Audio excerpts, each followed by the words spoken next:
ವೀಕ್ಷಕರೇ ನಮಸ್ಕಾರ. ಇದು ಕರಾವಳಿ ಕರ್ನಾಟಕದ ಹೆಮ್ಮೆ ದೈಜುವಲ್ 24x7 ಪ್ರಸ್ತುತಪಡಿಸುವಂತಹ ಇಂಡಿಯನ್ ಮೆಡಿಕಲ್ ಅಸೋಸಿಯೇಷನ್ ಇವರ ಸಹಭಾಗಿತ್ವದಲ್ಲಿ ಗಿರಿಜಾ ಸರ್ಜಿಕಲ್ಸ್ ಇವರ ಪ್ರಾಯೋಜಕತ್ವದಲ್ಲಿ ನಡೀತಾ ಇರುವಂತಹ ಕಾರ್ಯಕ್ರಮ ವೈದ್ಯ ಸಿಂಧು ಕಾರ್ಯಕ್ರಮಕ್ಕೆ ಆತ್ಮೀಯವಾದ ಸ್ವಾಗತ. ವೀಕ್ಷಕರೇ, ನಮ್ಮ ಹಿಂದಿನ ಸಂಚಿಕೆಯಲ್ಲಿ ನಾವು ನಿಮಗೆ ಈ ಒಂದು ಮೂತ್ರಕೋಶದ ಸಮಸ್ಯೆಗಳು ಹಾಗೂ ಮೂತ್ರಪಿಂಡದ ಕಲ್ಲಿನ ಸಮಸ್ಯೆಗಳ ಬಗ್ಗೆ ತಿಳಿಸಿದ್ವಿ. ಹಾಗೆ ಇಂದಿನ ಸಂಚಿಕೆಯಲ್ಲಿ ಪುರುಷರ ಮತ್ತು ಮಹಿಳೆಯರ ಬಹಳಷ್ಟು ಸಮಸ್ಯೆಗಳ ಬಗ್ಗೆ ಮಾಹಿತಿಯನ್ನ ನೀಡಲಿಕ್ಕಿದ್ದೇವೆ. ಈ ಯೂರೋಲಜಿಗೆ ಸಂಬಂಧಪಟ್ಟಂತೆ ಈ ಎಲ್ಲ ಸಮಸ್ಯೆಗಳ ಬಗ್ಗೆ ಮಾಹಿತಿಯನ್ನ ನೀಡಲಿಕ್ಕೆ ನಮ್ಮೊಂದಿಗಿದ್ದಾರೆ ಉಡುಪಿಯ ಕನ್ಸಲ್ಟೆಂಟ್ ಯೂರೋಲಜಿಸ್ಟ್ ಆಗಿರುವಂತಹ ಡಾಕ್ಟರ್ ಯು ಪುರುಷೋತ್ತಮ್ ಆಚಾರ್ಯ ಅವರು. ಡಾಕ್ಟರ್, ನಿಮಗೆ ಆತ್ಮೀಯವಾದ ಸ್ವಾಗತ. ಡಾಕ್ಟರ್, ನಾವು ನಮ್ಮ ಹಿಂದಿನ ಸಂಚಿಕೆಯಲ್ಲಿ ನಮ್ಮ ವೀಕ್ಷಕರಿಗೆ ಮೂತ್ರಕೋಶದ ಕಲ್ಲುಗಳು ಮತ್ತು ಮೂತ್ರಪಿಂಡದ ಕಲ್ಲಿನ ವಿಷಯದ ಬಗ್ಗೆ ಮಾತಾಡಿದ್ವಿ. ನಮ್ಮ ಇಂದಿನ ಸಂಚಿಕೆಯಲ್ಲಿ ನಾವು ಯೂರೋಲಜಿಗೆ ಸಂಬಂಧಪಟ್ಟಂತೆ ಬಹಳಷ್ಟು ಪುರುಷರ ಮತ್ತು ಮಹಿಳೆಯರ ಸಮಸ್ಯೆಗಳನ್ನ ನಾವು ವಿವರಿಸಲಿಕ್ಕಿದ್ದೇವೆ. ಸೊ ಇದರಲ್ಲಿ ಮುಖ್ಯವಾಗಿ ಹೇಳಬೇಕು ಅಂತ ಹೇಳಿದ್ರೆ, ಪುರುಷರ ಒಂದು ಸಮಸ್ಯೆಗಳು ಅಂತ ಹೇಳಿ ನಾವು ತೆಗೆದುಕೊಂಡಾಗ ಈ ಪ್ರಾಸ್ಟೇಟ್ ನ ಸಮಸ್ಯೆಗಳು ಅಂತ ಹೇಳಿ ಬರ್ತದೆ. ಈ ಪ್ರಾಸ್ಟೇಟ್ ನ ಸಮಸ್ಯೆಗಳು ಅಂದ್ರೆ ಏನು, ಇದರ ಕಾರ್ಯ ಅಂದ್ರೆ ಅಂಗರಚನೆ ಮತ್ತು ಕಾರ್ಯಾಚರಣೆ ಹೇಗಿರ್ತದೆ ಅಂತ ಹೇಳ್ಬೋದಾ? ಈಗ ಪ್ರೊಸ್ಟೇಟ್ ಅಂತ ಹೇಳೋದು ಗಂಡಸರಲ್ಲಿ ಮಾತ್ರ ಕಂಡು ಬರುವಂತದ್ದು, ಗಂಡಸರಲ್ಲಿ ಮಾತ್ರ ಇರುವಂತದ್ದು. ನಾನು ಹೋದ್ಸತಿ ಹೇಳಿದಾಗೆ ಕಿಡ್ನಿ ನಮ್ಮ ಕಿಬ್ಬೊಟ್ಟೆ ಒಳಗಿರೋದು 2 ಕಿಡ್ನಿ ಇರ್ತದೆ. ಅಲ್ಲಿಂದ ಮೂತ್ರನಾಳದ ಮೂಲಕ ಒಂದು ಮೂತ್ರಕೋಶ ಇರೋದು ಕೆಳಹೊಟ್ಟೆಯಲ್ಲಿ. ಕಿಡ್ನಿ ಮೂತ್ರಪಿಂಡದಿಂದ ಆದ ಮೂತ್ರ ಅದು ಕೆಳಹೊಟ್ಟೆಯಲ್ಲಿ ಮೂತ್ರಕೋಶಕ್ಕೆ ಬಂದು ಶೇಖರಣೆ ಆಗ್ತದೆ. ಮೂತ್ರಕೋಶ ಇರೋದು ಮಧ್ಯಭಾಗದಲ್ಲಿ ಒಂದೇ ಇರೋದು. ಕಿಡ್ನಿ ಆದ್ರೆ 2, ಮೂತ್ರಕೋಶ 1. ಈ ಮೂತ್ರಕೋಶದ ಕೆಳಗೆ ಎಲ್ಲಾ ಗಂಡಸರಲ್ಲೂ ಒಂದು ಪ್ರೊಸ್ಟೇಟ್ ಅಥವಾ ಶುಕ್ಲ ಗ್ರಂಥಿ ಅಂತ ಹೇಳುದು. ಇದಕ್ಕೆ ಶುಕ್ಲ ಗ್ರಂಥಿ ಇರ್ತದೆ. ಅದರ ಒಳಗಿಂದಾಗಿ ಮೂತ್ರ ಹೋಗುದು. ಈಗ ಮೂತ್ರಕೋಶದಲ್ಲಿ ಸ್ಟೋರ್ ಆದ ಮೂತ್ರ ಅದು ಬೇಕಿದ್ದಾಗ ಮೂತ್ರನಾಳದ ಮೂಲಕ ಹರಿದು ಹೋಗ್ತದೆ. ಆದ್ರೆ ಮೂತ್ರನಾಳದ ಸುತ್ತ ಇರುವಂತಹ ಒಂದು ಗ್ರಂಥಿ ಅದಕ್ಕೆ ಶುಕ್ಲ ಗ್ರಂಥಿ. ಇದು ಗಂಡಸರಲ್ಲಿ ಮಾತ್ರ ಇರೋದು. ಶುಕ್ಲ ಗ್ರಂಥಿಗೆ ಏನ್ ಕೆಲಸ ಅಂತ ಹೇಳಿದ್ರೆ, ಅದು ಗಂಡಸರಲ್ಲಿ ಇದು ವೀರ್ಯದ ಕ್ವಾಲಿಟಿ ಅನ್ನೋದು ಇಂಪ್ರೂವ್ ಮಾಡ್ತದೆ. ವೀರ್ಯ ಲಿಕ್ವಿಫ್ಯಾಕ್ಷನ್, ವೀರ್ಯ ನೀರಾಗೋದಕ್ಕೆ ಅದರಲ್ಲಿ ಕೆಲವು ಕೆಮಿಕಲ್ಸ್ ಇರ್ತದೆ, ಅದು ಬೇಕಾಗ್ತದೆ. ಇದು ಶುಕ್ಲ ಗ್ರಂಥಿ ಅಂತ. ಸೊ ಶುಕ್ಲ ಗ್ರಂಥಿಯ ಸಮಸ್ಯೆಗಳು ಗಂಡಸರಲ್ಲಿ ಮಾತ್ರ ಇರೋದು, ಯಾಕಂದ್ರೆ ಶುಕ್ಲ ಗ್ರಂಥಿ ಇರೋದು ಗಂಡಸರಿಗೆ ಮಾತ್ರ. ಸೊ ಈಗ ಶುಕ್ಲ ಗ್ರಂಥಿ ಹೆಚ್ಚಾಗಿ ಅದನ್ನೇ ಸಮಸ್ಯೆಗಳು ಬರುವುದಿಲ್ಲ. ಒಂದು 45-50 ವರ್ಷ ಆದ್ಮೇಲೆ ಶುಕ್ರ ಗ್ರಂಥಿ ಎಲ್ಲರಿಗೂ ದೊಡ್ಡದಾಗ್ತದೆ. ದೊಡ್ಡದಾಗೋದು ಸಹಜ. ಆದ್ರೆ ಅದನ್ನ ಕೆಲವರಿಗೆ ಮಾತ್ರ ಸಮಸ್ಯೆಗಳು ಬರ್ತದೆ, ಎಲ್ಲರಿಗೂ ಸಮಸ್ಯೆ ಬರುವುದಿಲ್ಲ. ಅದಕ್ಕೆ ನಾವು ಬೇರೆ ಪ್ರೊಸ್ಟೇಟಿಕ್ ಹೈಪರ್ಟ್ರೋಫಿ ಅಥವಾ ಹೈಪರ್ಪ್ಲೇಸಿಯಾ ಅಂತ ಹೇಳ್ತೇವೆ. ಅಂದ್ರೆ ಪ್ರೊಸ್ಟೇಟ್ ಇದ್ದು ನಾರ್ಮಲ್ ಸೈಜ್, ಈ ಶುಕ್ಲ ಗ್ರಂಥಿ ಅಥವಾ ಪ್ರೊಸ್ಟೇಟ್ ಇದ್ದು ನಾರ್ಮಲ್ ಸೈಜ್ ಅದೊಂದು 20 ml ಅಥವಾ 20 ಗ್ರಾಮ್ ಅಂತ ಹೇಳ್ತೇವೆ. ಇದು ಸ್ವಲ್ಪ ದೊಡ್ಡದಾದಾಗೆ ಈಗ ಮೂತ್ರನಾಳ ಅದರ ಒಳಗಿಂದಾಗಿ ಹೋಗೋದ್ರಿಂದ ಅದು ಮೂತ್ರನಾಳದ ಮೇಲೆ ಒತ್ತಡ ಬರ್ಬೋದು. ಇದು ಶುಕ್ಲ ಗ್ರಂಥಿ ಒಳಗೆ ಮೂತ್ರನಾಳ ಹೋದಾಗೆ ಮೂತ್ರನಾಳ ದಪ್ಪ, ಶುಕ್ಲ ಗ್ರಂಥಿ ದಪ್ಪ ಆದ್ರೆ ಮೂತ್ರನಾಳದ ಮೇಲೆ ಒತ್ತಡ ಬರ್ತದೆ. ಆಗ ಕೆಲವರಿಗೆ ಸಮಸ್ಯೆ ಶುರು ಆಗ್ತದೆ. ಇದು ಒಂದು 45-50 ವರ್ಷ ಆದ್ಮೇಲೆ ಬರುವಂತದ್ದು. ಮತ್ತೆ ಈಗ ಸಣ್ಣ ಸಣ್ಣ ಪ್ರಾಯದವರಲ್ಲೂ ಕೆಲವು ಸಮಸ್ಯೆ ಬರ್ತದೆ. ಅಂದ್ರೆ ಇದು ಸ್ಟ್ರೆಸ್ ಅಥವಾ ಗಡಿಬಿಡಿ ಓಡಾಟ, ಈ ನಮ್ಮ ಹೊಸ ಲೈಫ್ ಸ್ಟೈಲ್ ಇಂದಾಗಿ ಮೂತ್ರನಾಳದ ಸುತ್ತ ಪ್ರೊಸ್ಟೇಟ್ ನಲ್ಲಿ ಮಸಲ್ಸ್ ಇರ್ತದೆ, ಅದು ಟೈಟ್ ಆಗಿ ಸ್ವಲ್ಪ ಮೂತ್ರ ಮಾಡೋದು ಕಷ್ಟ ಆಗೋದು. ಹಾಗೆಲ್ಲ ಸಮಸ್ಯೆಗಳು ಈಗ ತುಂಬಾ ಕಾಮನ್ ಆಗಿದೆ. ಮತ್ತೆ ನಾವು ಒಂದು 60-70 ವರ್ಷ ಆದ್ಮೇಲೆ ನೋಡ್ತೇವೆ ಪ್ರೊಸ್ಟೇಟ್ ಇದು ಕ್ಯಾನ್ಸರ್. ಇದಿಷ್ಟು ನಾವು ಹೆಚ್ಚಾಗಿ ನೋಡುವಂತ ಸಮಸ್ಯೆಗಳು ಗಂಡಸರಲ್ಲಿ. ಸೊ ಅಂದ್ರೆ ಈ ಎಲ್ಲ ಕಾರಣಗಳಿಂದ, ನಮ್ಮ ಜೀವನ ಶೈಲಿಯ ಕಾರಣಗಳಿಂದ ಕೂಡ ಈ ಒಂದು ಪ್ರೋಸ್ಟೇಟ್ ನ ಸಮಸ್ಯೆಗಳು ಬರ್ತದೆ ಅಂತ ಹೇಳ್ತೀರಿ. ಸೊ ಈ ಸಮಸ್ಯೆ ಬಂದ್ರೆ ಲಕ್ಷಣಗಳು ಹೇಗಿರ್ತವೆ, ನಾರ್ಮಲ್ ಆಗಿರುವಂತಹ ಒಂದು ಲಕ್ಷಣಗಳು ಹೇಗಿರ್ತವೆ ಅಂತ ಹೇಳ್ಬೋದು? ನಾನು ಹೇಳಿದ ಪ್ರೊಸ್ಟೇಟ್ ದೊಡ್ಡದಾಗೋದು ಅದು ಸಹಜ. 45-50 ವರ್ಷ ಆಗೋದ್ಮೇಲೆ ಎಲ್ರಿಗೂ ಸ್ವಲ್ಪ ಸ್ವಲ್ಪ ಪ್ರೊಸ್ಟೇಟ್ ದೊಡ್ಡದಾಗ್ತದೆ. ಪ್ರೊಸ್ಟೇಟ್ ಇದ್ದ ಸೈಜ್ ಆಗ ಹೇಳಿದಾಗೆ 20 ml ಅಥವಾ 20 ಗ್ರಾಮ್. ಸೊ ಅದು ಕೆಲವರಿಗೆ ದೊಡ್ಡದಾದಾಗೆ, ಕೆಲವರಿಗೆ ನಾವು ನೋಡ್ತೇವೆ 150 ಗ್ರಾಮ್ನಷ್ಟು ಒಂದು 5-6 ಪಟ್ಟು ದೊಡ್ಡದಾಗಿರ್ಬೋದು. ಕೆಲವರಿಗೆ 20 ಗ್ರಾಮ್ ಇರೋದು 25 ಗ್ರಾಮ್ನಷ್ಟೇ ದೊಡ್ಡದಾಗಿರ್ಬೋದು. ಕೆಲವರಿಗೆ ದೊಡ್ಡದು ಆಗದೇ ಇರ್ಬೋದು. ಸೊ ದೊಡ್ಡದಾಗ್ಲಿ ಆಗದಲ್ಲಿ ಅವರಿಗೆ ಸಮಸ್ಯೆ ಏನು ಇಲ್ಲದಿದ್ರೆ ಅದಕ್ಕೆ ಚಿಕಿತ್ಸೆ ಏನು ಅಗತ್ಯ ಇಲ್ಲ. ಆದ್ರೆ ಕೆಲವರಿಗೆ ಸಮಸ್ಯೆ ಬಂದದ್ದು ಗೊತ್ತಾಗುದಿಲ್ಲ. ಸಮಸ್ಯೆ ಏನು ಹೆಚ್ಚಾಗಿ ಗೊತ್ತಾಗೋದು ಅಂತ ಹೇಳಿದ್ರೆ, ಮೂತ್ರ ಮಾಡಲಿಕ್ಕೆ ಅದು ಪ್ರೊಸ್ಟೇಟ್ ಶುಕ್ಲ ಗ್ರಂಥಿ ದೊಡ್ಡದಾದಾಗೆ ಈಗ ಮೂತ್ರನಾಳ ಅದರ ಒಳಗೆ ಹೋಗೋದ್ರಿಂದ ಈ ಮೂತ್ರನಾಳದ ಮೇಲೆ ಒತ್ತಡ ಬರ್ತದೆ. ಒತ್ತಡ ಬಂದ ಕೂಡ ಅವರಿಗೆ ಮೂತ್ರ ಸೀದಾ ಹೋಗೋದಿರ್ಬೋದು, ಮೂತ್ರಕ್ಕೆ ತುಂಬಾ ಒತ್ತಡ ಹಾಕ್ಬೇಕಾಗ್ಬೋದು. ಆರಂಭದಲ್ಲಿ ಹೋಗಿ ನಿಂತ ಕೂಡಲೇ ಮೂತ್ರ ಬರುದಿಲ್ಲ. ಮೂತ್ರಕ್ಕೆ ನಮ್ಮ ಟಾಯ್ಲೆಟ್ಗೆ ಹೋದ ಕೂಡಲೇ ಅಲ್ಲಿ ಸ್ವಲ್ಪ ಹೊತ್ತು ಕಾಯ್ಬೇಕಾಗ್ತದೆ ಮೂತ್ರ ಮಾಡ್ಲಿಕ್ಕೆ, ಕೂಡಲೇ ಬರುದಿಲ್ಲ. ಅಥವಾ ಮೂತ್ರ ಸಪುರದಲ್ಲಿ ಹೋಗ್ಬೋದು, ಅಥವಾ ಮೂತ್ರ ಸ್ಪ್ರೇ ಆಗಿ ಹೋಗ್ಬೋದು, ಅಥವಾ ಮೂತ್ರ ದೂರ ಬೀಳಬಹುದು, ಹತ್ರ ಬೀಳ್ಬೋದು. ಮೊದಲು ದೂರ ಬೀಳ್ತಿತ್ತು, ಈಗ ಹತ್ರ ಬೀಳ್ತದೆ ಅಂತ ಹೇಳ್ತಾರೆ. ಇದು ಮೂತ್ರ ಅಬ್ಸ್ಟ್ರಕ್ಷನ್ ಅಂದ್ರೆ ಬ್ಲಾಕ್ ಆಗುವ ಅಡಚಣೆ ಇರುವಂತದ್ದು. ಹಾಗೆ ಇನ್ನು ಕೆಲವರಿಗೆ ಅಡಚಣೆ ಡೈರೆಕ್ಟ್ಲಿ ಇಲ್ಲದಿರ್ಬೋದು. ಕೆಲವರಿಗೆ ಪದೇ ಮೂತ್ರ ವಿಸರ್ಜನೆ ಮಾಡುದು. ಈ ಪದೇ ಮೂತ್ರ ವಿಸರ್ಜನೆ ಯಾಕೆ ಅಂತ ಹೇಳಿದ್ರೆ, ಈ ಮೂತ್ರನಾಳದ ಮೇಲೆ ಒತ್ತಡ ಬಂದ ಕೂಡಲೇ ಮೂತ್ರಕೋಶದೊಳಗೆ ಸ್ವಲ್ಪ ಮೂತ್ರ ಬಾಕಿ ಉಳಿತದೆ. ಮೂತ್ರ ಎಲ್ಲ ಖಾಲಿ ಆಗುದಿಲ್ಲ. ಮೂತ್ರ ಬಾಕಿ ಹೋದ ಕೂಡಲೇ ಅಲ್ಲಿ ಸ್ವಲ್ಪ ಇನ್ಫೆಕ್ಷನ್ ಅಥವಾ ಸೋಂಕು ಆಗ್ತದೆ. ಅದರಿಂದ ಅವರಿಗೆ ಮೂತ್ರ ಪದೇ ಪದೇ ಬಂದಾಗೆಲ್ಲ ಆಗ್ತದೆ. ಸೊ ಮೂತ್ರ ಸೀದಾ ಹೋಗೋದ್ರಿಂದ ಮೂತ್ರ ಪದೇ ಪದೇ ಬಂದಾಗೋದು. ಕೆಲವರಿಗೆ ಸಮಸ್ಯೆ ರಾತ್ರಿ ಮಾತ್ರ ಇರ್ತದೆ. ಅಂದ್ರೆ ರಾತ್ರಿ ಒಂದು ರಾತ್ರಿ ಮೂತ್ರಕ್ಕೆ ಏಳದೇ ಇರುವುದು ಸಹಜ, ಒಂದು ಸತಿ ಏಳೋದು ಸಹಜ. ಆದ್ರೆ ಕೆಲವರಿಗೆ 2-3 ಸತಿ 4-5 ಸತಿ ಹೋಗ್ಬೇಕಾಗ್ಬೋದು. ಸೊ ಪದೇ ಪದೇ ಬೆಳಿಗ್ಗೆ ಅಥವಾ ರಾತ್ರಿ ಮೂತ್ರಕ್ಕೆ ಏಳ್ಬೇಕಾದ್ರೆ ಅದು ಒಂದು ಪ್ರೊಸ್ಟೇಟ್ ಸಮಸ್ಯೆ ಕೊಡುವ ಲಕ್ಷಣ. ಮತ್ತೆ ಕೆಲವರಿಗೆ ಮೂತ್ರ ಕಟ್ಟಿಕೊಳ್ಳಿಕ್ಕೆ ಕಷ್ಟ ಆಗೋದು. ಮೂತ್ರ ಬಂದ ಕೂಡಲೇ ಓಡಲೇಬೇಕಾಗ್ತದೆ. ಇದಕ್ಕೆ ನಾವು ಓವರ್ ಆಕ್ಟಿವ್ ಬ್ಲಾಡರ್ ಅಂತ ಹೇಳ್ತೇವೆ. ಓವರ್ ಆಕ್ಟಿವ್ ಬ್ಲಾಡರ್ ಅಂತ ಮೂತ್ರಕೋಶ ಅದು ಜಾಸ್ತಿ ಕೆಲಸ ಮಾಡೋದು, ಅಗತ್ಯಕ್ಕಿಂತ ಜಾಸ್ತಿ ಒತ್ತಡ ಆಗ್ತದೆ. ಆಗ ಮೂತ್ರ ಕಟ್ಟಿಕೊಳ್ಳಿಕ್ಕೆ ತುಂಬಾ ಕಷ್ಟ ಆಗ್ತದೆ. ಇದಕ್ಕೆ ಒಂದು ಕಾರಣ ಪ್ರೊಸ್ಟೇಟ್ ಶುಕ್ಲ ಗ್ರಂಥಿ ದೊಡ್ಡದಾಗೋದು. ಸೊ ಮೂತ್ರ ಬಂದ ಕೂಡಲೇ ಓಡಿ ಹೋಗ್ಬೇಕಾಗ್ಬೋದು. ಓಡ್ಲಿಕ್ಕೆ ಕೆಲವರಿಗೆ ಮೂತ್ರ ಅಲ್ಲೇ ಒದ್ದಾಗ್ಲಿಕ್ಕೆ ಶುರು ಆಗ್ಬೋದು, ಕಟ್ಟಿಕೊಳ್ಳಿಕ್ಕೆ ಅಷ್ಟಾಗಿ. ಮತ್ತೆ ಕೆಲವರಿಗೆ ಮೂತ್ರದಲ್ಲಿ ಸೋಂಕಾಗಿ ಉರಿ ಬರ್ಬೋದು. ಮೂತ್ರ ಮಾಡುವಾಗ ಪ್ರತಿಸತಿ ಉರಿಬಾರ್ದು. ಅದು ಮೂತ್ರ ಸೀದಾ ಹೋಗದೆ ಬಾಕಿ ಹೋದ ಕೂಡಲೇ ಈಗ ನೀರು ಹರಿತಾ ಹೋದ್ರೆ ಕೆಸರಾಗುದಿಲ್ಲ, ನೀರು ಒಂದೇ ಕಡೆ ಸ್ಟಾಕ್ ಹೋದ್ರೆ ಕೆಸರಾಗ್ತದೆ. ಹಾಗೆ ಮೂತ್ರ ಸರಿಯಾಗಿ ಹೋಗದೆ ಮೂತ್ರ ಒಳಗೆ ಬಾಕಿ ಹೋದ್ರೆ ಅದರಿಂದ ಒಂಥರ ಇನ್ಫೆಕ್ಷನ್ ತರ ಆಗ್ತದೆ. ಅಂತವರಿಗೆ ಮೂತ್ರ ಉರಿಬಾರದು, ಪದೇ ಪದೇ ಹೋಗುದು ಹಾಗೆಲ್ಲ ಆಗ್ತದೆ. ಮತ್ತೆ ಕೆಲವರಿಗೆ ಮೂತ್ರ ಸೋಂಕಿಂದಾಗಿ ಒಳಗೆ ಬ್ಲೀಡಿಂಗ್ ರಕ್ತಸ್ರಾವ ಆಗುದು. ಮೂತ್ರ ಮಾಡೋ ಪ್ರತಿಸತಿ ಮೂತ್ರ ಮಾಡೋಗ್ಲೂ ಸ್ವಲ್ಪ ರಕ್ತಸ್ರಾವ ಆಗುದು ಹೀಗೆಲ್ಲ. ಮತ್ತೆ ಕೆಲವರಿಗೆ ಮೂತ್ರ ಸಡನ್ ಆಗಿ ಬ್ಲಾಕ್ ಆಗ್ಬೋದು, ಅಡಚಣೆ. ಅವರು ಕೆಲವರು ಹೇಳ್ತಾರೆ ನಾವು ರಾತ್ರಿ ಸರಿ ಇದ್ದೇವೆ, ಬೆಳಿಗ್ಗೆ ಎದ್ದಾಗ ನಮಗೆ ಮೂತ್ರ ಮಾಡ್ಲಿಕ್ಕೆ ಆಗುಲ್ಲ ಅಂತ. ಅಂದ್ರೆ ಅದು ಸಿಕ್ಕಾಪಟ್ಟೆ ನೋವು ಕೊಡ್ತದೆ. ಏನ್ ಮಾಡಿದ್ರು ಮೂತ್ರ ಮಾಡ್ಲಿಕ್ಕೆ ಆಗುಲ್ಲ, ಇದು ಒಂದು ಲಕ್ಷಣ. ಮತ್ತೆ ಕೆಲವರಿಗೆ ಇದೆಲ್ಲ ನಾವು ಹೇಳೋದು ತುಂಬಾ ಕಾಮನ್. ಆದ್ರೆ ಇನ್ನು ಕೆಲವರು ಬರ್ತಾರೆ, ಅವರಿಗೆ ಮೂತ್ರ ಅಡಚಣೆ ಬ್ಲಾಕ್ ಇದ್ದದ್ದು ಗೊತ್ತೇ ಆಗುಲ್ಲ. ಕೆಲವರು ಬರ್ತಾರೆ, ನಮ್ಮ ಕೆಳಹೊಟ್ಟೆ ದಪ್ಪ ಆಗ್ತಾ ಉಂಟು ತುಂಬಾ ದಿವಸ ಅಂತ ನೋಡಿದ್ರೆ ಅದು ಮೂತ್ರಕೋಶದೊಳಗೆ ಮೂತ್ರ ತುಂಬಿರೋದು ಅವರಿಗೆ ಗೊತ್ತೇ ಇರುವುದಿಲ್ಲ. ಎಷ್ಟೋ ತಿಂಗಳಿಂದ ಹಾಗೆ ಅಡಚಣೆ ಇರ್ಬೋದು, ಅವ್ರಿಗೆ ಗೊತ್ತೇ ಇರಲ್ಲ. ಅವರಿಗೆ ಮೂತ್ರಕೋಶದಿಂದ ದಪ್ಪ ಆಗ್ತಾ, ಕೆಳಹೊಟ್ಟೆಯಿಂದ ದಪ್ಪ ಆಗ್ತಾ ಉಂಟು ಅಂತ ಬರ್ತಾರೆ. ಇನ್ನು ಕೆಲವರು ತುಂಬಾ ವೀಕ್ನೆಸ್ ಅಂತ ಬರ್ತಾರೆ, ಬೇರೆ ಏನಿಲ್ಲ ನಮ್ಗೆ ವೀಕ್ನೆಸ್ ಮಾತ್ರ ಅಂತ. ನೋಡಿದ್ರೆ ಅವರ 2 ಕಿಡ್ನಿ ಹಾಳಾಗಿರ್ತದೆ. ಅದು ಯಾಕಂದ್ರೆ ಮೂತ್ರ ಒಳಗೆ ತುಂಬಿ ಕಿಡ್ನಿ ಮೇಲೆ ಒತ್ತಡ ಬರ್ತದೆ. ಈಗ ಮೂತ್ರ ಸರಿಯಾಗಿ ಹೋಗ್ತಾ ಇದ್ರೆ ಮೂತ್ರಕೋಶ ಇರೋದು ಕೆಳಗೆ, ಮೂತ್ರಪಿಂಡ ಇರೋದು ಮೇಲೆ. ಈ ಮೂತ್ರಕೋಶ ಕೆಳಗಿಂದ ಮೂತ್ರ ಸರಿಯಾಗಿ ಹೋಗಿದ್ರೆ ಅದು ಕಿಡ್ನಿ ಮೇಲೆ ಮೂತ್ರಪಿಂಡದ ಮೇಲೆ ಒತ್ತಡ ಬರ್ತದೆ. ಹಾಗೆ ಕೆಲವು ತಿಂಗಳು ಕೆಲವೊಮ್ಮೆ ಕೆಲವು ವರ್ಷದಿಂದ ಒತ್ತಡ ಇರುವವರಿದ್ದಾರೆ. ಹಾಗೆ ಒತ್ತಡ ಬಂದು ಕಿಡ್ನಿ ಹಾಳಾಗಿ ಬರೋದು. ಈಗ ಅಂತವ್ರ ಸಂಖ್ಯೆ ತುಂಬಾ ಕಮ್ಮಿ. ಆದ್ರೂ ಕೆಲವೊಮ್ಮೆ ನಾವು 1 ವರ್ಷಕ್ಕೊಂದು ಅಥವಾ 2 ವರ್ಷಕ್ಕೊಮ್ಮೆ ಹಾಗೆ ನೋಡ್ತೇವೆ, ಕಿಡ್ನಿ ಹಾಳಾಗಿ ಬರುವವರು ಇದ್ದಾರೆ. ಸೊ ಶುಕ್ಲ ಗ್ರಂಥಿ ಇನ್ನು ಕೆಲವರಿದ್ದಾರೆ, ಅವರಿಗೆ ಏನು ಸಮಸ್ಯೆಗಳು ಇರೋದಿಲ್ಲ. ಆದರೆ ಅವರು ಈಗ ವರ್ಷಕ್ಕೊಮ್ಮೆ ಎಕ್ಸಿಕ್ಯೂಟಿವ್ ಹೆಲ್ತ್ ಚೆಕಪ್ ಅಂತ ಬರ್ತದೆ. ಅಂದ್ರೆ ಪ್ರತಿ ವರ್ಷ ಈಗ ಬ್ಯಾಂಕ್ನವರಿಗೆ ಅವರಿಗೆಲ್ಲ ಪ್ರತಿ ವರ್ಷ ಎಲ್ಲವನ್ನು ಪರೀಕ್ಷೆಗಳನ್ನು ಮಾಡಿಸ್ತಾರೆ. ಆಗ ಪರೀಕ್ಷೆ ಮಾಡಿದಾಗ ಕೆಲವರಿಗೆ ಮೂತ್ರದಲ್ಲಿ ಸೋಂಕು ಇದ್ದದ್ದು ಗೊತ್ತಾಗ್ತದೆ. ಆಗ ತಪಾಸಣೆ ಮಾಡಿದಾಗ ಅದು ಶುಕ್ಲ ಗ್ರಂಥಿಯಿಂದಾಗಿ ಗೊತ್ತಾಗ್ತದೆ. ಕೆಲವರಿಗೆ ನಮ್ಮ ಅಲ್ಟ್ರಾಸೌಂಡ್ ಟೆಸ್ಟ್ ಅಂತ ಬರ್ತದೆ. ಈ ಎಕ್ಸಿಕ್ಯೂಟಿವ್ ಹೆಲ್ತ್ ಚೆಕಪ್ ಅಂತ ಪ್ರತಿ ವರ್ಷ ಎಲ್ಲರೂ ಮಾಡಿಸ್ಬೇಕಾದಂಥ ಪರೀಕ್ಷೆಗಳು. ಒಂದು ಎಸ್ಪೆಷಲಿ ಒಂದು 40 ವರ್ಷ ಆದ್ಮೇಲೆ ಎಲ್ಲರೂ ವರ್ಷಕ್ಕೊಮ್ಮೆ ಮಾಡಬೇಕು. ಅಂಥದ್ದು ಮಾಡುವಾಗ ಅಲ್ಟ್ರಾಸೌಂಡ್ ಮಾಡುವಾಗ ಅವರಿಗೆ ಅಚಾನಕ್ಕಾಗಿ ಗೊತ್ತಾಗ್ತದೆ ಅದು. ಅದ್ರಲ್ಲಿ ತುಂಬಾ ಸಮಸ್ಯೆ ಉಂಟು ಅಂತ ಇರ್ತದೆ. ಆದ್ರೆ ಅವರಿಗೇನು ಸಮಸ್ಯೆ ಗೊತ್ತಾಗಲ್ಲ. ಅವ್ರು ಹೇಳ್ತಾರೆ ನಾನು ಸರಿ ಇದ್ದೇನೆ, ಆದ್ರೆ ಈ ಪರೀಕ್ಷೆ ಮಾಡಿದಾಗ ಗೊತ್ತಾಗಿದೆ ಅಂತ. ಸೊ ಹೀಗೆ ಕೆಲವರಿಗೆ ಸಮಸ್ಯೆ ಗೊತ್ತಾಗ್ಬೋದು, ಕೆಲವರಿಗೆ ಸಮಸ್ಯೆ ಗೊತ್ತಾಗದೇ ಇರ್ಬೋದು. ಆದರೆ ಸಮಸ್ಯೆ ಬಂದ ಕೂಡಲೇ ಪ್ರೊಸ್ಟೇಟಿಂದಲೇ ಬಂದದ್ದು ಅಂತ ಹೇಳಿಕ್ಕಾಗಲ್ಲ. ಉದಾಹರಣೆಗೆ ನನ್ನ ಹತ್ರ ಮೊನ್ನೆಬ್ಬರು ಬಂದಿದ್ರು. ಅವ್ರು ಹೇಳೋದು ನನಗೆ ತುಂಬ ಪದೇ ಪದೇ ಮೂತ್ರ ಹೋಗ್ತದೆ, ನನಗೆ ಪ್ರೊಸ್ಟೇಟ್ ಸಮಸ್ಯೆ ಅಂತ ಅವರೇ ಅಂತರ್ಜಾಲದಲ್ಲಿ ನೋಡಿ ಡಯಾಗ್ನೋಸ್ ಮಾಡಿಕೊಂಡು ಬಂದಿದ್ದಾರೆ. ಏನಂತ ಕೇಳಿದ್ರೆ ಅವರಿಗೆ ಎಲ್ಲಿಯೇ ಓದಿದ್ದಾರೆ 50 ವರ್ಷ ಆದಮೇಲೆ ಪ್ರೊಸ್ಟೇಟ್ ಸಮಸ್ಯೆ ಬರ್ತದೆ ಅಂತ. ಅವರಿಗೆ 60 ವರ್ಷ. ಅವ್ರಿಗೆ ಪ್ರೊಸ್ಟೇಟ್ ಸಮಸ್ಯೆ ಬರಬಾರ್ದು ಅವ್ರು ತುಂಬ ನೀರು ಕುಡಿಲಿಕ್ಕೆ ಶುರು ಮಾಡಿದ್ದಾರೆ. ದಿವಸಕ್ಕೆ 4-5 ಲೀಟರ್ ನೀರು ಸಹ ಕುಡಿಯೋದು. 4-5 ಲೀಟರ್ ಕುಡಿದ್ರೆ ಪದೇ ಪದೇ ಮೂತ್ರ ಹೋಗ್ತದೆ. ಈ ಪದೇ ಪದೇ ಮೂತ್ರ ಹೋದ ಕೂಡಲೇ ಅವರಿಗೆ ಚಿಂತೆ ಜಾಸ್ತಿ ಆಗ್ತದೆ. 4-5 ಜನರ ಕೇಳಿದಾಗ ಅವ್ರು ಪುನಃ ಹೇಳ್ತಾರೆ ಪುನಃ ನೀರು ಕುಡಿಯಿರಿ ಜಾಸ್ತಿಯಿಂದ. ಹೀಗೆ ನೀರು ಕುಡಿದು ಪದೇ ಪದೇ ಹೋಗ್ತಾರೆ. ಆಕ್ಚುಲಿ ಅವರಿಗೆ ಏನು ಸಮಸ್ಯೆ ಇರೋದಿಲ್ಲ. ಸೊ ನಿಮಗೆ ಸಮಸ್ಯೆ ಬಂದ ಕೂಡಲೇ ನೀವೇ ಸೆಲ್ಫ್ ಡಯಾಗ್ನೋಸಿಸ್ ಮಾಡೋದು ಬೇಡ.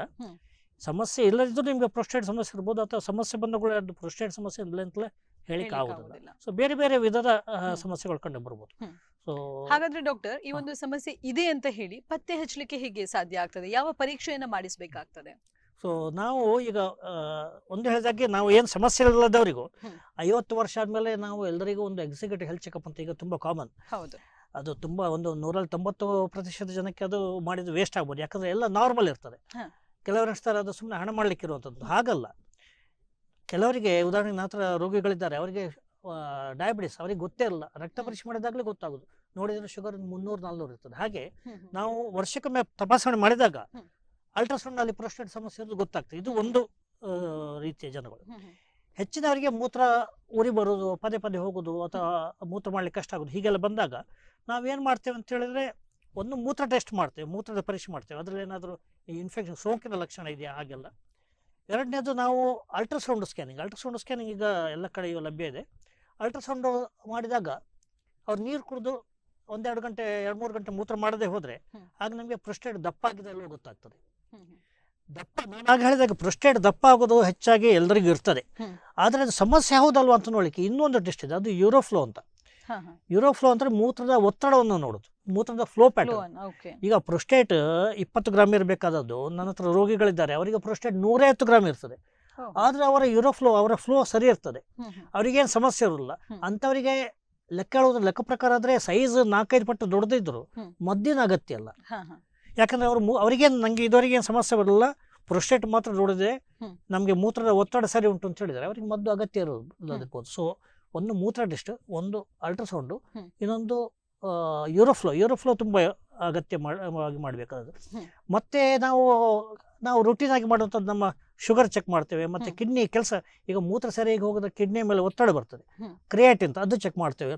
ಮತ್ತು ಎಲ್ಲಕ್ಕಿಂತ ಒಂದು ಮುಖ್ಯವಾದ ಅಂತ ಹೇಳಿದ್ರೆ ಒಂದು ರಕ್ತ ಪರೀಕ್ಷೆ ಇದೆ, PSA ಅಂತ, ಅಂದರೆ ಪ್ರೊಸ್ಟೇಟ್ ಸ್ಪೆಸಿಫಿಕ್ ಆಂಟಿಜನ್ ಅಂತ. ಇದು ರಕ್ತ ಪರೀಕ್ಷೆ, ಇದು ಎಲ್ಲ ಕಡೆ ಲಭ್ಯ ಇದೆ. ಇದು ಯಾಕೆ ಅಂತ ಹೇಳಿದರೆ ಪ್ರೊಸ್ಟೇಟ್ ದೊಡ್ಡದಾಗ್ತದೆ ಅಂತ ಹೇಳಿದೆ, ಶುಕ್ಲಗ್ರಂಥಿ ಎಲ್ಲರಿಗೂ 50 ವರ್ಷ ಆದ್ಮೇಲೆ ದೊಡ್ಡದಾಗ್ತದೆ. ಆದರೆ ಅದರಲ್ಲಿ ಕೆಲವರಿಗೆ ಕ್ಯಾನ್ಸರ್ ಇರ್ತದೆ, ಅರ್ಬುದ. ಈಗ ಪ್ರೊಸ್ಟೇಟ್ ಕ್ಯಾನ್ಸರಿಗೂ ಬೇರೆ ಕ್ಯಾನ್ಸರಿಗೂ ಏನು ವ್ಯತ್ಯಾಸ ಅಂತ ಹೇಳಿದ್ರೆ, ಪ್ರೊಸ್ಟೇಟ್ ಕ್ಯಾನ್ಸರ್ ರಕ್ತ ಪರೀಕ್ಷೆ ಮಾಡಿದರೆ ನಮಗೊಂದು ಅಂದಾಜು ಆಗ್ತದೆ, ಅದು ನಾವು ತುಂಬ ಬೇಗವೇ ಕಂಡು ಹಿಡಿಯಲಿಕ್ಕೆ ಆಗ್ತದೆ. ಮೊದಲ ಕಾಲದಲ್ಲಿ ಕ್ಯಾನ್ಸರ್ ಅಂತ ಹೇಳಿದ್ರೆ ಅದು ಎಲ್ಲ ಕಡೆಗೆ ಸ್ಪ್ರೆಡ್ ಆದ್ಮೇಲೆ ಗೊತ್ತಾಗ್ತದೆ. ಆದರೆ ಪ್ರೊಸ್ಟೇಟ್ ಕ್ಯಾನ್ಸರ್ ಒಂದು ರಕ್ತ ಪರೀಕ್ಷೆ ಮಾಡಿದ್ರೆ ಸಾಕು, ಅದರಲ್ಲಿ ನಮಗೆ ಅಂದಾಜಾಗ್ತದೆ ಉಂಟಾ ಇಲ್ವಾ ಅಂತ. ಅಂದರೆ ಖಂಡಿತವಾಗಿ ಹೇಳಿಕ್ಕಾಗಲ್ಲ, ಆದರೆ ಇರುವ ಸಾಧ್ಯತೆ ಇದ್ದರೆ ರಕ್ತ ಪರೀಕ್ಷೆಯಲ್ಲಿ ಗೊತ್ತಾಗ್ತದೆ. ಮುನ್ಸೂಚನೆ ಖಂಡಿತ ಕೊಡ್ತಾರೆ. ಅದು ನಾವು ಮಾಡಿದರೆ ನಮ್ಗೆ ಅದು ನಾವಾಗ ಜಾಸ್ತಿ ಪರೀಕ್ಷೆಗಳನ್ನು ಮಾಡ್ಲಿಕ್ಕೆ ಆಗ್ತದೆ. ಸೊ ನಾವು ಮೂತ್ರ ಸಮಸ್ಯೆಯಿಂದ ಬಂದವರಿಗೆ ಒಂದು ಮೂತ್ರ ಟೆಸ್ಟ್, ಒಂದು ಶುಗರ್ ಕ್ರಿಯಾಟಿನ್ ಅಂತ, ಅಲ್ಟ್ರಾಸೌಂಡ್ ಮಾಡ್ತೇವೆ, ಮೂತ್ರದ ಫ್ಲೋ ಚೆಕ್ ಮಾಡ್ತೇವೆ, ಮತ್ತೆ PSA ಅಂತ ಹೇಳೋದು ಖಂಡಿತ ಮಾಡಲೇಬೇಕು. ಒಂದು 50 ವರ್ಷ ಮಟ್ಟ ಎಲ್ಲರಿಗೂ ಸಮಸ್ಯೆ ಇಲ್ಲದಿದ್ರೂ ವರ್ಷಕ್ಕೊಮ್ಮೆ PSA ಮಾಡಬೇಕು. ಇದು ವೆಸ್ಟರ್ನ್ ಕಂಟ್ರೀಸ್ನಲ್ಲಿ ಇದು ನಾರ್ಮಲ್, ವರ್ಷಕ್ಕೊಮ್ಮೆ 50 ವರ್ಷ ಮೇಲೆ ಬಂದವರಿಗೆ PSA ರೆಗ್ಯುಲರ್ ಆಗಿ ವರ್ಷಕ್ಕೊಮ್ಮೆ ಮಾಡಬೇಕು. ಸಮಸ್ಯೆ ಇಲ್ಲದಿದ್ರೂ ಮಾಡಬೇಕು. ಹಾಗಾಗಿ ನಮಗೆ ಕ್ಯಾನ್ಸರ್ ಇದ್ರೆ ತುಂಬ ಮೊದಲ ಸ್ಟೇಜ್ನಲ್ಲೇ ಗೊತ್ತಾಗ್ತದೆ, ನಮಗೆ ಸಮಸ್ಯೆ ಬರುವ ಮೊದಲೇ ಅದರಲ್ಲಿ ಗೊತ್ತಾಗ್ತದೆ. ಹಾಗೆ ಡಾಕ್ಟರ್, ಈ ಒಂದು ಚಿಕಿತ್ಸೆಯನ್ನ ಪಡೆದುಕೊಳ್ಳುವ ಒಂದು ಮೆಥಡ್ ಏನಿದೆ, ಯಾಕೆಂದ್ರೆ ಸಮಸ್ಯೆಗಳು ಬಂದ ಕೂಡಲೇ ನಾವು ಖಂಡಿತವಾಗಿ ಚಿಕಿತ್ಸೆಯ ಒಂದು ದಾರಿಯನ್ನ ಹಿಡಿತೇವೆ. ಚಿಕಿತ್ಸೆಯ ದಾರಿಯನ್ನ ನಾವು ನೋಡೋದಾದ್ರೆ ಎಷ್ಟರ ಮಟ್ಟಿಗೆ ಪರಿಣಾಮಕಾರಿಯಾಗಿರ್ತದೆ ಅಂತ ಹೇಳ್ಬೋದಾ? ಈಗ ಪ್ರೊಸ್ಟೇಟ್ ದೊಡ್ಡದಾಗೋದು ಕೆಲವರಿಗೆ ನಾರ್ಮಲ್ ಇರ್ತದೆ, ಅಂಥವರಿಗೆ ನಾವು ಈಗ ಮೂತ್ರ ಪರೀಕ್ಷೆ ಮಾಡಿದ್ದೆವು, ನಾರ್ಮಲ್ ಇದೆ. PSA ಕ್ಯಾನ್ಸರ್ ಟೆಸ್ಟ್ ಮಾಡಿದ್ದೆವು, ಅದು ನಾರ್ಮಲ್ ಇದೆ. ಮತ್ತು ಅಲ್ಟ್ರಾಸೌಂಡ್ ಮಾಡಿದ್ದೆವು, ಅದರಲ್ಲಿ ಪ್ರೊಸ್ಟೇಟ್ ಸೈಜ್ ನೋಡ್ತೇವೆ, ಮತ್ತು ಮೂತ್ರ ಬಾಕಿ ಎಷ್ಟು ಉಳಿತದೆ ಅಂತ ನೋಡ್ತೇವೆ. ಮೂತ್ರ ಮಾಡಿ ಆದಮೇಲೆ ಮೂತ್ರ ಎಷ್ಟು ಬಾಕಿ ಉಳಿತದೆ ಅಂತ. ಮೂತ್ರ ಏನು ಬಾಕಿ ಉಳಿತಾ ಇಲ್ಲ. ಈ ಮೂತ್ರದ ಒತ್ತಡ ಪರೀಕ್ಷೆ ಮಾಡಿದ್ದೇವೆ, ಫ್ಲೋ ಪ್ಯಾಟರ್ನ್ ಅದು ಸರಿ ಇದೆ. ಇದು ಎಲ್ಲ ಸರಿ ಇದ್ದು ಖಾಲಿ ಪ್ರೊಸ್ಟೇಟ್ ದೊಡ್ಡದಿದೆ ಅಂತ ಹೇಳಿದ್ರೆ ಅವರಿಗೆ ಯಾವುದೇ ಚಿಕಿತ್ಸೆ ಅಗತ್ಯ ಇಲ್ಲ, ಮದ್ದು ಸಹ ಅಗತ್ಯ ಇಲ್ಲ, ಆಪರೇಷನ್ ಅಗತ್ಯ ಇಲ್ಲ, ಏನು ಸಮಸ್ಯೆ ಇಲ್ಲ ಅವರಿಗೆ. ಈಗ ಇದೆಲ್ಲ ನಾರ್ಮಲ್ ಇದ್ದು ರೋಗಿ ಹೇಳ್ತಾರೆ ನನಗೆ ಮೂತ್ರ ಸೀದಾ ಹೋಗ್ತಾ ಇಲ್ಲ ಅಂತ ಹೇಳಿದ್ರೆ ಅಂಥವ್ರಿಗೆ ಮದ್ದು ಬೇಕಾಗ್ತದೆ. ಸೊ ರೋಗಿಯ ಸಮಸ್ಯೆ ಏನು ಹೇಳ್ತಾರೆ ಅದು ನಮಗೆ ಇಂಪಾರ್ಟೆಂಟ್. ಈಗ ಯಾರಿಗೆ ಮೂತ್ರ ಹೋಗುದಿಲ್ವಾ ಅಂಥವ್ರಿಗೆ ಈಗ ತುಂಬ ವಿಧದ ಮದ್ದುಗಳು ಉಂಟು. ಆಲ್ಫಾ ಬ್ಲಾಕರ್ಸ್ ಅಂತ, ಹೆಚ್ಚಾಗಿ ನಾವು ಹೇಳೋದು ಆಲ್ಫಾ ಬ್ಲಾಕರ್ಸ್ ಅಂತ. ಬೇರೆ ಬೇರೆ ವಿಧದ ಟ್ಯಾಮ್ಸುಲೋಸಿನ್ ಅಂತ ಬರ್ತದೆ, ಸಿಲಡೋಸಿನ್ ಬರ್ತದೆ. ಇದೊಂದು ಈಗ ಒಂದು 20 ವರ್ಷದಿಂದ ಈ ಮದ್ದುಗಳನ್ನು ತಗೊಂಡ್ರೆ ಅವರಿಗೆ ಮೂತ್ರದ ಅಡಚಣೆ ಆಗೋದು ತುಂಬ ಕಮ್ಮಿ ಆಗ್ತದೆ. ಮೊದಲ ಕಾಲದಲ್ಲಿ ಪ್ರೊಸ್ಟೇಟ್ ದೊಡ್ಡದಾಗಿ ಸಮಸ್ಯೆಗಳು ಬಂದರೆ ಅದಕ್ಕೆ ಆಪರೇಷನ್ ಮಾತ್ರ ಇತ್ತು. ಈಗ ಆಪರೇಷನ್ 100ರಲ್ಲಿ 70-80% ಜನಕ್ಕೆ, ಪ್ರತಿಶತ ಜನಕ್ಕೆ ನಮ್ಮ ಶಸ್ತ್ರಚಿಕಿತ್ಸೆ ಅಗತ್ಯ ಇಲ್ಲ, ಮದ್ದಿನಲ್ಲೇ. ಆದರೆ ಒಂದು ವಿಷಯ ಅಂತ ಹೇಳಿದ್ರೆ ಮದ್ದನ್ನು ಅವರು ಪರ್ಮನೆಂಟ್ ಆಗಿ ತಗೊಳ್ಬೇಕು. ಇದು ಯಾಕೆ ಅಂತ ಹೇಳಿದ್ರೆ ಪ್ರೊಸ್ಟೇಟ್ ಪ್ರಾಯ ದೊಡ್ಡದಾದಾಗೆ ಎಲ್ರಿಗೂ ದೊಡ್ಡದಾಕೊಂಡು ಹೋಗ್ತದೆ. ಒಮ್ಮೆ ದೊಡ್ಡದಾಗ್ಲಿಕ್ಕೆ ಶುರು ಆದರೆ ಅದು ತನ್ನಷ್ಟಕ್ಕೆ ಕಮ್ಮಿ ಆಗೋದಿಲ್ಲ. ಅದು ಏಜ್ ದೊಡ್ಡದಾದಾಗೆ, ಪ್ರಾಯ ದೊಡ್ಡದಾದಾಗೆ ಪ್ರೊಸ್ಟೇಟ್ ದೊಡ್ಡದಾಗ್ತದೆ. ಎಲ್ಲಿ ತನಕ ಅದನ್ನು ಕರಗಿಸುವ ಮದ್ದು ತಗೊಳ್ತೀರಾ ಅಲ್ಲಿ ತನಕ ಪ್ರೊಸ್ಟೇಟ್ ಶ್ರಿಂಕ್ ಹಾಕ್ಕೊಂಡು ಹೋಗ್ತದೆ. ಅದನ್ನು ಸ್ಟಾಪ್ ಮಾಡಿದರೆ, ಅದನ್ನು ನಾನು ಸರಿ ಇದೆ ಅಂತ ಬಿಟ್ಟುಬಿಟ್ರೆ ಪುನಃ ಶುಕ್ಲಗ್ರಂಥಿ ಪುನಃ ದೊಡ್ಡದಾಗ್ತದೆ. ಸೊ ನೀವು ಪರ್ಮನೆಂಟ್ ಮದ್ದು ತಗೊಳ್ಬೇಕು. ಅದಕ್ಕೆ ಕೆಲವ್ರು ಕೇಳ್ತಾರೆ ನಾವು ಪರ್ಮನೆಂಟ್ ತಗೊಳ್ಬೇಕಾದ್ರೆ ಅದಕ್ಕೆ ಅಡ್ಡ ಪರಿಣಾಮ ಉಂಟು. ಅಡ್ಡ ಪರಿಣಾಮಗಳು ಏನು ಒಂದು ತುಂಬ ಕಮ್ಮಿ, ಏನು ಇಲ್ಲ ಅಂತಲೇ ಹೇಳ್ಬೋದು. ಸೊ ತುಂಬ ಸೇಫ್ ಮದ್ದು. ಅದಕ್ಕೆ ಕೆಲವರು ಹೇಳಿಸ್ತಾರೆ ನಾವು ಏಜ್ ಆಯ್ತಲ್ಲ ನಮಗೆ ಇದು ಮೂತ್ರ ಸಮಸ್ಯೆ ಎಲ್ಲರಿಗೆ ಇರ್ತದಲ್ಲ. ಆಗಲ್ಲ, ಮೂತ್ರ ಸಮಸ್ಯೆ ಇದೆ ಅಂತ ಏಜ್ ಆದಮೇಲೆ ಇದು ಬರೋದು ಮೂತ್ರ ಸಮಸ್ಯೆ, ಆದರೆ ಅದಕ್ಕೆ ಚಿಕಿತ್ಸೆ ಬೇಕು. ಸೊ ಅದಕ್ಕೆ ಮದ್ದುಗಳುಂಟು, ಪ್ರೊಸ್ಟೇಟ್ ಕರಗಿಸ್ಲಿಕ್ಕೆ ಮತ್ತು ಮೂತ್ರ ಫ್ರೀಯಾಗಿ ಹೋಗ್ಲಿಕ್ಕೆ ಅಂತ ಮದ್ದುಗಳುಂಟು. ಮದ್ದು ತಗೊಂಡ್ರೆ 170-80 ಜನರಿಗೆ, ನಾನು ಹೇಳ್ತೇನೆ ಈಗ 190 ಜನರಿಗೆ ಅರ್ಲಿ ಸ್ಟೇಜ್ನಲ್ಲಿ ಜನರಿಗೆ ಅವೇರ್ನೆಸ್ ಬಂದಿದೆ, ಅದರಿಂದ ತುಂಬ ಬೇಗ ಬರ್ತಾರೆ. 189% ಜನಕ್ಕೆ ಮದ್ದೇ ಸಾಕಾಗ್ತದೆ. ತುಂಬ ಲೇಟಾಗಿ ಬಂದರೆ ಅಥವಾ ಮದ್ದು ಯಾರಿಗೆ ವರ್ಕ್ ಆಗದಿದ್ರೆ ಮದ್ದಿನ ಪರಿಣಾಮ ಬೀರದಿದ್ರೆ ಆಗ ಅಂಥವರಿಗೆ ಶಸ್ತ್ರಚಿಕಿತ್ಸೆ ಅಂದರೆ ಗಾಯ ಮಾಡಿ ಅಲ್ಲ. ಮೊದಲ ಕಾಲದಲ್ಲಿ ಗಾಯ ಮಾಡಿ ಮಾಡಬೇಕಿತ್ತು. ಈಗ ಎಂಡೋಸ್ಕೋಪ್ ದುರ್ಬೀನ್ ಹಾಕಿ ನಾವು ಸಿಸ್ಟೋಸ್ಕೋಪ್ TRP ಅಂತ ಉಂಟು, ಅಂದರೆ ನಾವು ಮೂತ್ರನಾಳದಲ್ಲಿ ದುರ್ಬೀನ್ ಹಾಕಿ ಪ್ರೊಸ್ಟೇಟ್ ಅನ್ನು ಪೀಸ್ ಮಾಡಿ ತೆಗಿತೇವೆ. ಈಗ ಇನ್ನೂ ಲೇಟೆಸ್ಟ್ ಉಂಟು ಲೇಸರ್ ಅಲ್ಲ, ಪ್ರೊಸ್ಟೇಟ್ ಅನ್ನು ಕರಗಿಸುವಂಥದ್ದು ಲೇಸರ್ನಲ್ಲಿ. ಸೊ ತುಂಡು ತೆಗೆಯದೆ ಕರಗಿಸುವಂಥದ್ದು. ಹೀಗೆ ಬೇರೆ ಬೇರೆ ವಿಧದ್ದು ಯಾವುದು ಗಾಯ ಮಾಡದೆ ಮಾಡುವಂಥ ಶಸ್ತ್ರಚಿಕಿತ್ಸೆಗಳು ತುಂಬ ಉಂಟು. ಸೊ ಪ್ರೊಸ್ಟೇಟಿಗೆ ಚಿಕಿತ್ಸೆ ಅಂತ ಹೇಳಿದ್ರೆ ಒಂದು ಅಬ್ಸರ್ವೇಷನ್, ಏನು ಮಾಡೋದು ಬೇಡ, ಸ್ವಲ್ಪ ಸಮಯ ಏನೋ ಸಮಸ್ಯೆ ಬಂದಿದ್ದು ನೋಡೋದು, ಅಥವಾ ಮದ್ದುಗಳು, ಅಥವಾ ಎಂಡೋಸ್ಕೋಪಿ ಶಸ್ತ್ರಚಿಕಿತ್ಸೆ. ಗಾಯ ಮಾಡಿ ಮಾಡುವಂಥ ಶಸ್ತ್ರಚಿಕಿತ್ಸೆಗಳು ಆಲ್ಮೋಸ್ಟ್ ಈಗ ಮಾಡೋದಿಲ್ಲ, ಯಾರು ಮಾಡೋದಿಲ್ಲ, ಅಗತ್ಯ ಬರುವುದಿಲ್ಲ ಹೆಚ್ಚಾಗಿ. ಹಾಗೆ ಡಾಕ್ಟರ್, ನೀವು ಈ ಪ್ರೋಸ್ಟೇಟ್ನ ಕ್ಯಾನ್ಸರ್ನ ಬಗ್ಗೆ ಹೇಳಿದ್ರಿ. ಸೊ ಮೊದಲನೇ ಹಂತದಲ್ಲಿ ಗೊತ್ತಾದ್ರೆ ಅದನ್ನ ಗುಣಪಡಿಸಲಿಕ್ಕೆ ಆಗ್ತದೆ ಅಂತ ಹೇಳುವ ವಿಷಯವನ್ನ ಕೂಡ ಹೇಳಿದ್ರಿ. ಸೊ ಕ್ಯಾನ್ಸರ್ ಬಂದ್ರೆ ಆ ರೋಗಿಯ ಒಂದು ಲಕ್ಷಣಗಳು ಹೇಗಿರ್ತದೆ, ಅದನ್ನ ಯಾವ ರೀತಿಯಲ್ಲಿ ನಿವಾರಿಸಲಿಕ್ಕೆ ಚಿಕಿತ್ಸೆಗಳೇನಾದ್ರೂ ಇದೆಯಾ ಅಂತ ಹೇಳ್ಬೋದಾ? ಸೊ ಈಗ ಪ್ರೊಸ್ಟೇಟ್ ದೊಡ್ಡದಾಗೋದು ನಾನು ಹೇಳಿದೆ ಸಹಜ, ಎಲ್ರಿಗೂ 45-50 ವರ್ಷ ಮೇಲೆ ಎಲ್ರಿಗೂ ದೊಡ್ಡದಾಗ್ತದೆ. ಆದರೆ ಅದರಲ್ಲಿ ಕೆಲವರಿಗೆ ಮಾತ್ರ ಕ್ಯಾನ್ಸರ್ ಇರೋದು, ಹೆಚ್ಚಿನವರಿಗೆ ದೊಡ್ಡದಾಗ್ತದೆ ಆದರೆ ಕ್ಯಾನ್ಸರ್ ಇರೋದಿಲ್ಲ. ಸೊ ನಾವು ಕ್ಯಾನ್ಸರ್ ಇದೆಯಲ್ವ ಅಂತ ನೋಡಲಿಕ್ಕೆ ನಾನು ಆಗ ಹೇಳಿದಾಗೆ ನಾವು ಪರೀಕ್ಷೆ ಮಾಡ್ತೇವೆ, ರೆಕ್ಟಲ್ ಎಕ್ಸಾಮಿನೇಷನ್ ಅಂತ ಮಾಡ್ತೇವೆ, ಡಿಜಿಟಲ್ ರೆಕ್ಟಲ್ ಎಕ್ಸಾಮಿನೇಷನ್. ಅದರಲ್ಲಿ ನಮಗೆ ರೋಗಿ ಬಂದ ಕೂಡಲೇ ನಾವು ಪ್ರೊಸ್ಟೇಟನ್ನು ಮುಟ್ಟಿ ನೋಡ್ಲಿಕ್ಕೆ ಆಗ್ತದೆ, ಅವರ ಗುದರ್ನಾಳದ ಮೂಲಕ ಬೆರಳಾಕಿ. ಆಗ ನಮಗೊಂದು ಅಂದಾಜು ಆಗ್ತದೆ. ಅದರಲ್ಲಿ ಕೆಲವೊಮ್ಮೆ ಗೊತ್ತಾಗದಿರ್ಬೋದು. ಮತ್ತೆ ಆಗ ಹೇಳಿದಾಗೆ PSC ಅಂತ, ಪ್ರೊಸ್ಟೇಟ್ ಸ್ಪೆಸಿಫಿಕ್ ಆಂಟಿಜನ್ ಅಂತ ರಕ್ತ ಪರೀಕ್ಷೆ, ಅದರಲ್ಲಿ ನಮಗೆ ಒಂದು ಅಂದಾಜು ಆಗ್ತದೆ. ಅದರಲ್ಲಿ ಕೂಡ ಈಗ PSC ಅಂತ ಹೇಳೋದು ನಾರ್ಮಲಿ 4ಗಿಂತ ಕಮ್ಮಿ ಇರಬೇಕು. 4ಕ್ಕಿಂತ ಹೆಚ್ಚಿದ ಕೂಡಲೇ ಕ್ಯಾನ್ಸರ್ ಇರುವ ಶಂಕೆ ಅಷ್ಟೇ, ಅದು ಖಂಡಿತ ಹೇಳಲಿಕ್ಕೆ ಅವಳು ಕ್ಯಾನ್ಸರ್ ಇದೆ ಅಂತ. ಅದಕ್ಕೆ ಕೆಲವೊಮ್ಮೆ PSC ಜಾಸ್ತಿ ಆಗಲಿಕ್ಕೆ ಒಂದು ಕಾರಣ ಸೋಂಕು, ಮೂತ್ರನಾಳ ಸೋಂಕಿನಲ್ಲೂ PSC ಜಾಸ್ತಿ ಆಗ್ಬೋದು. ಸೊ ಆಗ ಅಂಥ ಸಮಸ್ಯೆ ಬಂದರೆ ನಾವು ಅದಕ್ಕೆ ಮದ್ದು ಕೊಟ್ಟು ನೋಡ್ತೇವೆ, ಆಂಟಿಬಯೋಟಿಕ್ ಮತ್ತು ಈ ಪ್ರೊಸ್ಟೇಟ್ ಕರಗುವ ಮದ್ದು ಕೊಟ್ಟು ಆದ್ಮೇಲೂ ಈ PSC ಜಾಸ್ತಿ ಹಾಕೊಂಡು ಹೋದರೆ ಆಗ ಕ್ಯಾನ್ಸರ್ ಇರುವ ಸಾಧ್ಯತೆ ಇದೆ ಅಂತ. ಕ್ಯಾನ್ಸರ್ ಇದೆಯಲ್ವ ಅಂತ ನೋಡಲಿಕ್ಕೆ ನಾವು ಬಯಾಪ್ಸಿ ಅಂತ ಮಾಡ್ತೇವೆ. ಬಯಾಪ್ಸಿ ಅಂತ ಹೇಳಿದ್ರೆ ಪ್ರೊಸ್ಟೇಟ್ ಇದು ಅದು ಒಂದು ಮೇಜರ್ ಆಪರೇಷನ್ ಇಲ್ಲ, ಅದಕ್ಕೆ ಎನಸ್ಥೆಸಿಯನ್ ಕೊಡೋದಿಲ್ಲ, ನೋವೇನಾಗೋದಿಲ್ಲ. ನಾವು ಪ್ರೊಸ್ಟೇಟ್ ಇದ್ದು ಸಣ್ಣ ತುಂಡುಗಳನ್ನು ತೆಗೆದು ಪರೀಕ್ಷೆ ಕಳಿಸ್ಲಿಕ್ಕೆ ಆಗ್ತದೆ. ಅದು ಚಿಕಿತ್ಸೆ ಅಲ್ಲ, ಪರೀಕ್ಷೆ ಅದು. ಅದರಲ್ಲಿ ಕ್ಯಾನ್ಸರ್ ಇದೆಯಲ್ಲೋ ಗೊತ್ತಾಗ್ತದೆ. ಈಗ ಇನ್ನೂ ಒಂದು ಸ್ಟೆಪ್ ಮೇಲೋಗಿ ಈಗ MRI ಸ್ಕ್ಯಾನ್ ಎಲ್ಲ ಬರ್ತದೆ. MRI ಸ್ಕ್ಯಾನ್ ಮಾಡಿದರೆ ಅಥವಾ PSMA PET CT ಇಂದ ಬರ್ತದೆ. ಅದ್ರಲ್ಲಿ ಮಾಡಿದರೆ ಕ್ಯಾನ್ಸರ್ ಇರುವ ಸಾಧ್ಯತೆ ಜಾಸ್ತಿ ಉಂಟಾ ಇಲ್ವ ಅಂತ ಗೊತ್ತಾಗ್ತದೆ. ಸೊ ಪರೀಕ್ಷೆಗಳು ತುಂಬ ಉಂಟು, ಆದರೆ ಮೇನ್ಲಿ ನಮಗೆ ಬೇಕಿರೋದು ಪ್ರೊಸ್ಟೇಟ್ ಕ್ಯಾನ್ಸರ್ ಇರುವ ತುಂಬ ಶಂಕೆ ಇದ್ದರೆ PSC ತುಂಬ ಜಾಸ್ತಿ ಉಂಟು, ಅಥವಾ ನಾವು ಪರೀಕ್ಷೆ ಮಾಡುವಾಗ ಪ್ರೊಸ್ಟೇಟ್ ಕ್ಯಾನ್ಸರ್ ಶಂಕೆ ಬಂದರೆ ನಮಗೆ ಬೇಕಿರೋದು ಮೇನ್ಲಿ ಬಯಾಪ್ಸಿ. ಯಾಕಂದರೆ ಅದು ಯಾವ ಗ್ರೇಡ್ ಉಂಟು, ಯಾವ ವಿಧದ ಕ್ಯಾನ್ಸರ್ ಅದೆಲ್ಲ ನಮಗೆ ಗೊತ್ತಾಗ್ತದೆ. ಸೊ ಆದ್ಮೇಲೆ ಅದಕ್ಕೆ ಚಿಕಿತ್ಸೆ. ಈಗ ಚಿಕಿತ್ಸೆಗೆ ನಾವು ಅದು ಯಾವ ಸ್ಟೇಜ್ನಲ್ಲಿ ಉಂಟು ಅದ್ರ ಮೇಲೆ ಹೋಗ್ತದೆ. ಈಗ ಸ್ಟೇಜ್ 1 ಅಂತ ಹೇಳಿದ್ರೆ ಅದು ಹೊರಗೆಲ್ಲೂ ಸ್ಪ್ರೆಡ್ ಆಗಲ್ಲ, ಪ್ರೊಸ್ಟೇಟ್ನ ಒಳಗಿದೆ ಅಂತ. ಆಗ ಅದಕ್ಕೆ ಬೇರೆ ಅದಕ್ಕೆ ಈಗ ಒಂದು ಶಸ್ತ್ರಚಿಕಿತ್ಸೆ, ಅದು ಸಹ ಮೊದಲ ಕಾಲದಲ್ಲಿ ದೊಡ್ಡ ಗಾಯ ಮಾಡಿ ಮಾಡ್ತಾ ಇದ್ರು. ಈಗ ಸಣ್ಣ ಗಾಯ ಮಾಡಿ ಲ್ಯಾಪ್ರೋಸ್ಕೋಪಿಕ್, ಅಥವಾ ಈಗ ಇನ್ನು ಒಂದು ಅಂತ ಮುಂದೆ ರೋಬೋಟಿಕ್ ಶಸ್ತ್ರಚಿಕಿತ್ಸೆ ಉಂಟು.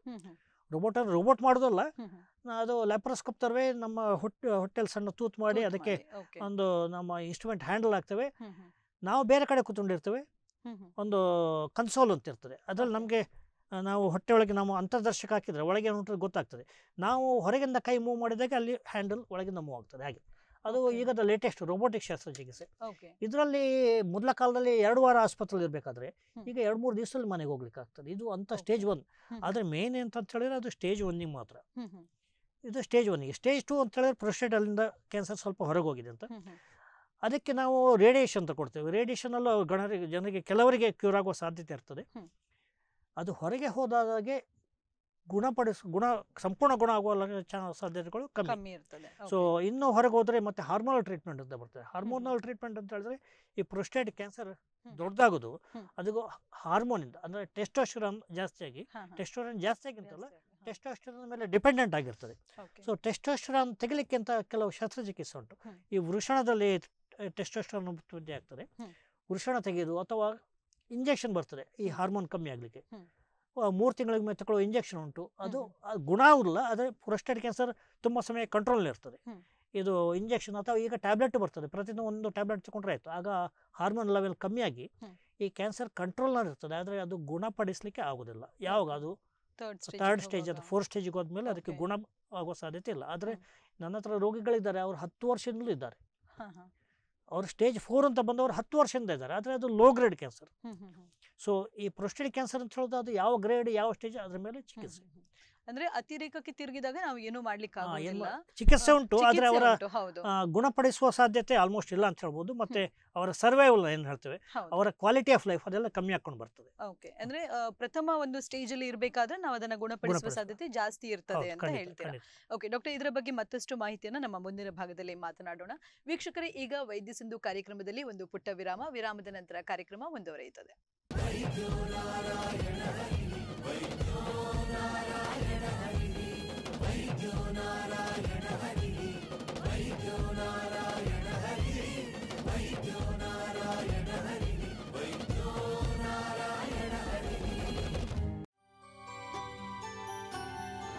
ನಮಗ ನೋಲ್ತಿಕು ನಮಗ ಒಂದೇ ನೋಲ್ತಿಕು ನಮಗ ಒಂದು ಆಶೋಪ ಪಲ್ಲೆ ಹೂವಲ್ಲಿ ಉಂಟದೆ ಅಡೆ ಪೋಡ ಅಡೆ ಪೋಡು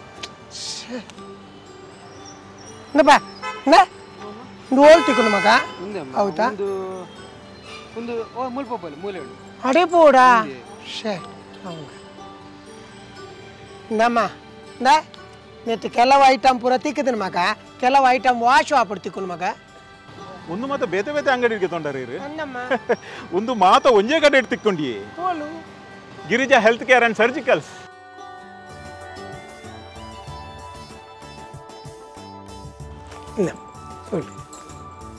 water bed, nebuliser, adult diaper, hospital cot, suction machine ಒಂದು ಮಾತ ಉಂಡು. ಪ್ಯಾಕ್ ಮಲ್ಪಲೆ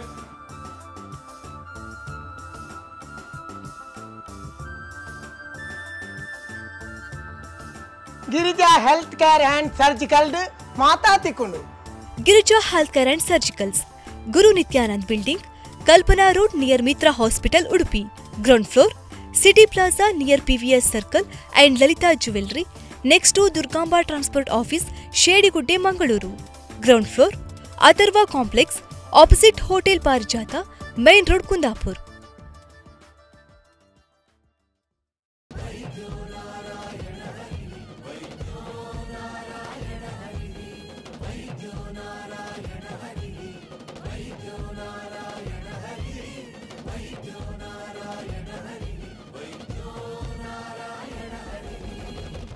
ವೀಕ್ಷಕರೇ, ವಿರಾಮದ ಬಳಿಕ ಮತ್ತೆ ವೈದ್ಯ ಸಿಂಧು ಕಾರ್ಯಕ್ರಮಕ್ಕೆ ಆತ್ಮೀಯವಾದ ಸ್ವಾಗತ. ನಮ್ಮೊಂದಿಗಿದ್ದಾರೆ ಡಾಕ್ಟರ್ ಯು ಪುರುಷೋತ್ತಮಾಚಾರ್ಯ ಅವರು. ಸರ್, ನೀವು ಇವಾಗಲೇ ನಮಗೆ ಪ್ರೋಸ್ಟೇಟ್ನ ಸಮಸ್ಯೆಗಳು, ಮುಖ್ಯವಾಗಿ ಈ ಒಂದು ಸಮಸ್ಯೆಗಳಿಂದ ಹೇಗೆ ನಾವು ಮುಕ್ತಿಯನ್ನ ಪಡಿಬಹುದು, ಯಾವ ರೀತಿಯಲ್ಲಿ ಮುನ್ನೆಚ್ಚರಿಕೆಯನ್ನ ಪಡಿಬಹುದು ಅಂತ ಹೇಳಿ ತಿಳಿಸಿದ್ರಿ. ಸೊ ನಾವು ಮುಂದೆ ಮಾತಾಡೋದಾದ್ರೆ, ಈ ಒಂದು ಯೂರೋಲಜಿಯಲ್ಲಿ ತುಂಬಾ ಆಯಾಮಗಳಿವೆ. ಅದರಲ್ಲೂ ಕೂಡ ಈ ಯೂರಿನರಿ ಇನ್ಫೆಕ್ಷನ್ ಅಂತ ಹೇಳುವಂಥದ್ದು ಈಗಿನ ಒಂದು ಪ್ರಸಕ್ತವಾಗಿ ನಾವು ನೋಡಬೇಕು ಅಂತ ಹೇಳಿದ್ರೆ ಹೆಚ್ಚಾಗಿ ಜನರು ಈ ಒಂದು ಸೋಂಕಿಗೆ ಒಳಪಡ್ತಾ ಇದ್ದಾರೆ. ಸೊ ಈ ಯೂರಿನರಿ ಇನ್ಫೆಕ್ಷನ್ ಅಂತ ಹೇಳುವಂಥದ್ದು, ಈ ಸೋಂಕು ಪುರುಷರು ಮತ್ತು ಮಹಿಳೆಯರಲ್ಲಿ ಯಾವ ರೀತಿಯಲ್ಲಿ ಕಾಣಿಸ್ಕೊಳ್ತದೆ ಅಂತ ಹೇಳ್ಬೋದಾ? ಈಗ ಯೂರಿನರಿ ಇನ್ಫೆಕ್ಷನ್ ಅಥವಾ ಮೂತ್ರನಾಳದ ಸೋಂಕು ಅದು ಒಂದೊಂದು ಪ್ರಾಯದಲ್ಲಿ ಬೇರೆ ಬೇರೆ ರೀತಿ ಇರ್ತದೆ. ಗಂಡಸರಿಗೆ ಕಾರಣಗಳು ಬೇರೆ ಇರ್ತದೆ, ಹೆಂಗಸರಿಗೆ ಕಾರಣಗಳು ಬೇರೆ ಇರ್ತದೆ, ಮಕ್ಕಳಿಗೆ ಕಾರಣಗಳು ಬೇರೆ ಇರ್ತದೆ. ಹೀಗೆ ಉದಾಹರಣೆಗೆ ಮಕ್ಕಳಿಗೆ ಯೂರಿನರಿ ಇನ್ಫೆಕ್ಷನ್ ಯಾಕೆ ಆಗುದು ಅಂತ ಹೇಳಿದ್ರೆ, ಈಗ ಸಣ್ಣ ಪ್ರಾಯದ ಗಂಡು ಮಕ್ಕಳಿಗೆ ಒಂದು ಫಿಮೋಸಿಸ್ ಅಂತ ಒಂದು ಕಾಮನ್. ಈಗ ಈ ಶಿಶ್ನದ ಮುಂದಿನ ಚರ್ಮ ಅದು ಕೆಲವೊಮ್ಮೆ ಸಪುರಾಗ್ತದೆ, ಆಗ ಮೂತ್ರ ಸರಿಯಾಗಿ ಹೋಗದೆ, ಆಗ ಅಲ್ಲಿ ಅದನ್ನು ಶುದ್ಧವಾಗಿ ಇಟ್ಕೊಳ್ಳಿಕ್ಕೆ ಕಷ್ಟ ಆಗ್ತದೆ. ಅದರಿಂದ ಮಕ್ಕಳಿಗೆ, ಗಂಡು ಮಕ್ಕಳಿಗೆ ಇನ್ಫೆಕ್ಷನ್ ಆಗೋದು ಕಾಮನ್. ಹೆಣ್ಣು ಮಕ್ಕಳಿಗೆ ಇನ್ಫೆಕ್ಷನ್ ಆಗೋದು ಮೂತ್ರನಾಳ ಅವರಿಗೆ ಸಂಡೆ ಇರ್ತದೆ, ಅದರಿಂದ ಹೆಣ್ಣು ಮಕ್ಕಳಿಗೂ ಇನ್ಫೆಕ್ಷನ್ ಆಗೋದು ಕಾಮನ್. ಮತ್ತು ಹೆಣ್ಣು ಮಕ್ಕಳಿಗೆ ಒಂದು ಕಾಮನ್ ಅಂತ ಹೇಳಿದ್ರೆ, ಅವರಿಗೆ ಹುಟ್ಟಿದಾಗಲೇ ಒಂದು ಸಮಸ್ಯೆ ಇರ್ತದೆ, ಅದು ತಾಯಿ ಗರ್ಭಕೋಶದಲ್ಲಿರುವಾಗಲೇ ಬರುವಂಥದ್ದು ವೆಸೈಕೋರೆಟ್ರಲ್ ರಿಫ್ಲೆಕ್ಸ್ ಅಂತ. ಅಂದರೆ ಅದು ನಾರ್ಮಲಿ ಮೂತ್ರಕೋಶದಲ್ಲಿ ಮೂತ್ರ ತುಂಬುದು, ಅದು ಮೂತ್ರ ಮಾಡುವಾಗ ಪುನಃ ವಾಪಸ್ ಕಿಡ್ನಿಗೆ ಮೇಲೆ ಹೋಗಬಾರ್ದು. ಮೂತ್ರಕೋಶ ಇರೋದು ಕೆಳಗೆ, ಮೂತ್ರಪಿಂಡ ಇರೋದು ಮೇಲೆ. ಮೂತ್ರಕೋಶದಿಂದ ಮೂತ್ರ ಮಾಡುವಾಗ ಅದು ಕೆಳಗೆ ಹೋಗ್ಬೇಕೆ ವಿನ ವಾಪಸ್ ಕಿಡ್ನಿಗೆ ಹೋಗಬಾರ್ದು. ಇದು ವಾಪಸ್ ಕಿಡ್ನಿಗೆ ಹೋಗೋದಕ್ಕೆ ವೆಸೈಕೋರೆಟ್ರಲ್ ರಿಫ್ಲೆಕ್ಸ್ ಅಂತ ಹೇಳ್ತೇವೆ.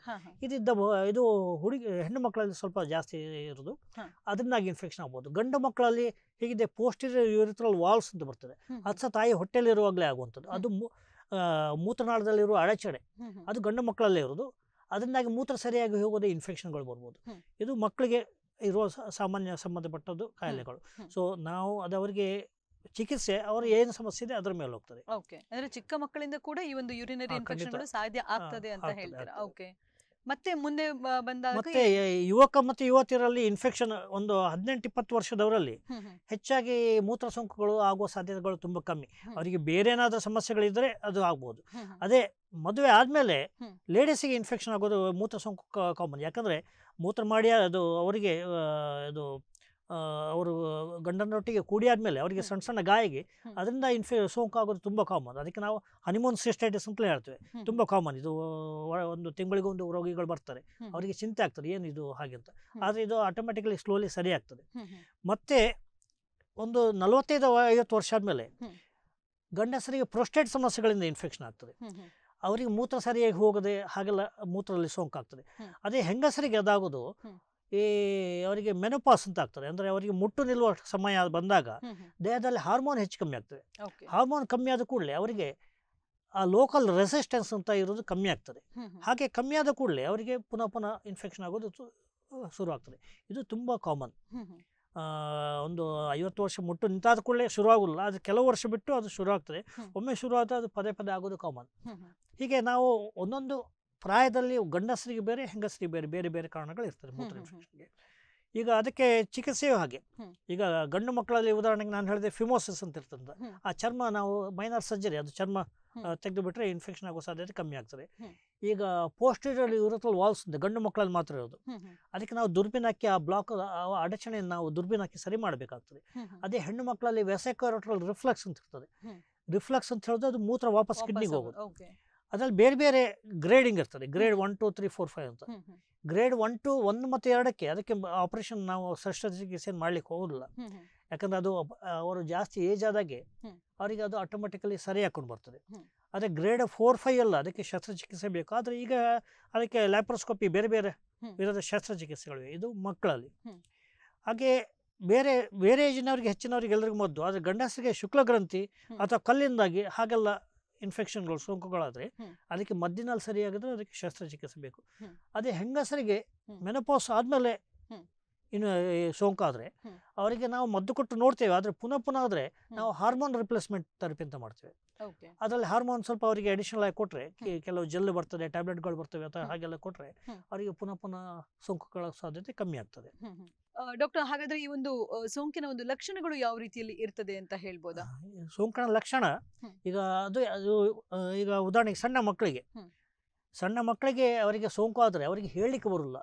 ಈಗ ಸೋಂಕಾಗೋದು ನಾವು 1 ವರ್ಷದ ಕೆಳಗಿನ ಮಕ್ಕಳಲ್ಲಿ ನೋಡ್ತೇವೆ. ಅವರಿಗೆ ಹೇಗೆ ಹೇಳಲಿಕ್ಕೆ ಆಗ್ತದೆ?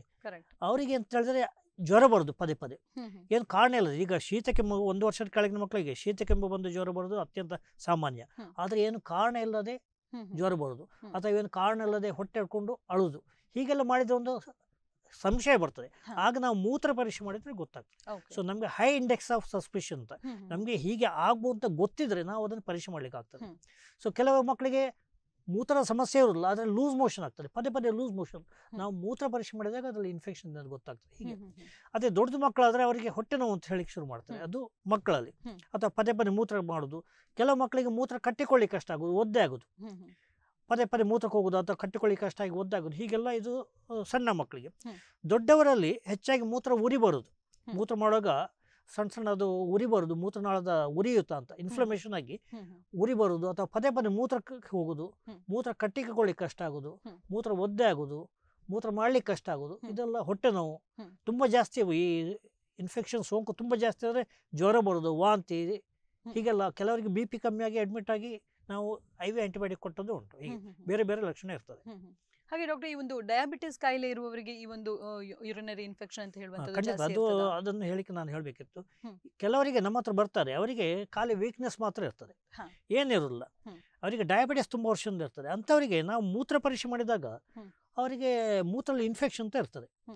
ಅವರಿಗೆ ಏನು ಸಮಸ್ಯೆ ಇರಲ್ಲ. ಅವರಿಗೆ ನಾವು ಅವರ ಹಳತ್ತು ರಿಪೋರ್ಟ್ ತೆಗೆದು ನೋಡಿದ್ರೆ ಕೆಲವೊಮ್ಮೆ ಅವರು ಈ ಮೂತ್ರದಲ್ಲಿ ಇನ್ಫೆಕ್ಷನ್ ಇರ್ತದೆ, ಆದರೆ ಅವ್ರಿಗೆ ಗೊತ್ತಿರೋಲ್ಲ. ಸೊ ಅವರಿಗೆ ಕೆಲವರಿಗೆ ಇದು ವರ್ಷಗಟ್ಟಲೆ ಇನ್ಫೆಕ್ಷನ್ ಇರುವ ಸಾಧ್ಯ ಇರ್ತದೆ, ಅವ್ರಿಗೇನು ಗೊತ್ತಿರಲಿಲ್ಲ. ಸೊ ನಾವು ಅಂಥವರಿಗೆ ಮದ್ದು ಕೊಡ್ತೇವೆ. ತುಂಬ ಜನ ನಾವು ಯೂರಿನ್ ಕಲ್ಚರ್ ಅಂತ ಟೆಸ್ಟ್ ಮಾಡ್ತೇವೆ. ಯೂರಿನ್ ಕಲ್ಚರ್ ಅಂತ ಹೇಳಿದ್ರೆ ಈ ಮೂತ್ರನಾಳ ಸೋಂಕು ಅಂತ ಹೇಳಿದ್ರೆ ಇನ್ಫೆಕ್ಷನ್. ಈ ಇನ್ಫೆಕ್ಷನ್ಗೆ ಬರೋದು ಕಾರಣ ಬ್ಯಾಕ್ಟೀರಿಯಾದಿಂದ.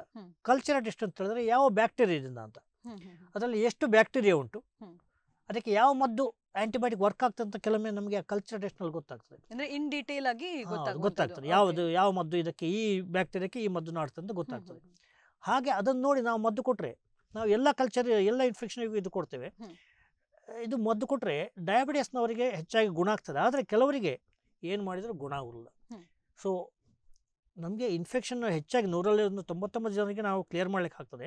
ಆದರೆ ಡಯಾಬಿಟಿಸ್ನವರಿಗೆ ಅದು ಕಿಡ್ನಿಯಲ್ಲಿ ಹೋಗಿ ಅಂಟಿಕೊಂಡ್ರೆ ಕೆಲವೊಮ್ಮೆ ಏನು ಮಾಡಲಿಕ್ಕೂ ಕ್ಲಿಯರ್ ಆಗದಿರ್ಬೋದು. ಆಗ ನಾವು ಅವರಿಗೆ ಇದು ಲಾಂಗ್ ಟರ್ಮ್ ಪ್ರೊಫೈಲಾಕ್ಟಿಕ್ ಆ್ಯಂಟಿಬಯೋಟಿಕ್ ಅಂತ ಕೊಡ್ತೇವೆ, ಸ್ವಲ್ಪ ಲೋ ಡೋಸ್ ಆ್ಯಂಟಿಬಯೋಟಿಕ್. ಇದು ಆದರೆ ಈಗ ಒಂದು ತುಂಬ ವಿಷಯ ಹೇಳಿಕೆ, ಒಂದು ಇಂಪಾರ್ಟೆಂಟ್ ವಿಷಯ ಉಂಟು. ಏನಂತ ಹೇಳಿದ್ರೆ, ಈ ಜನರು ಆ್ಯಂಟಿಬಯೋಟಿಕ್ ಅಂತ ಹೇಳಿದ್ರೆ ಹೆದರ್ತಾರೆ. ಹೌದು, ಇದು ಖಂಡಿತ ತಪ್ಪು. ನೀವು ವೈದ್ಯರ ಸುಪರ್ದಿಯಲ್ಲಿ ಆ್ಯಂಟಿಬಯೋಟಿಕ್ ತಗೊಂಡ್ರೆ ನಿಮ್ಮ ಹಾರ್ಟ್, ಬ್ರೈನ್, ಲಿವರ್, ಕಿಡ್ನಿಗೆ ಏನು ಸಮಸ್ಯೆಗಳು ಬರೋದಿಲ್ಲ. ನಾನು 25 ವರ್ಷದಿಂದ ಆ್ಯಂಟಿಬಯೋಟಿಕ್ ಕೊಡ್ತಿದ್ದೇನೆ. ನನ್ನ ಒಬ್ಬರೇ ರೋಗಿಗಳಿಗೂ ಹಾರ್ಟ್, ಬ್ರೈನ್, ಲಿವರ್, ಕಿಡ್ನಿ ಏನು ಸಮಸ್ಯೆಗಳು ಬರೋದಿಲ್ಲ. ಸಮಸ್ಯೆ ಬರೋದು ಯಾವಾಗ ಅಂತ ಹೇಳಿದರೆ, ನಾವು ಕೊಡುವ ಮದ್ದನ್ನು ನೀವಾಗಿ ತಗೊಳ್ಳಿಕ್ಕೆ ಹೋದರೆ ಸಮಸ್ಯೆ ಬರ್ತದೆ. ನಮಗೆ ಗೊತ್ತಿರ್ತದೆ ಈ ಮದ್ದನ್ನು ಎಷ್ಟು ಸಮಯ ಕೊಡಬೇಕು, ಯಾವಾಗ ಸ್ಟಾಪ್ ಮಾಡಬೇಕು, ಯಾವ ಇನ್ಫೆಕ್ಷನ್ ಏನು ಮದ್ದು ಕೊಡಬೇಕು ಅಂತ. ನೀವು ಸ್ವಚಿಕಿತ್ಸೆ ಮಾಡಿಕೊಂಡ್ರೆ ಸಮಸ್ಯೆ ಬರ್ತದೆ. ಇಲ್ಲದ್ರೆ ಕೆಲವರು ಹೇಳ್ತಾರೆ ನಮಗೆ ಇನ್ಫೆಕ್ಷನ್ ಉಂಟು, ನಮಗೆ ಆ್ಯಂಟಿಬಯೋಟಿಕ್ ಬೇಡ ಅಂತ. ಅದು ಸಾಧ್ಯ ಇಲ್ಲ ಹಾಗೆ ಸರಿ ಮಾಡಲಿಕ್ಕೆ.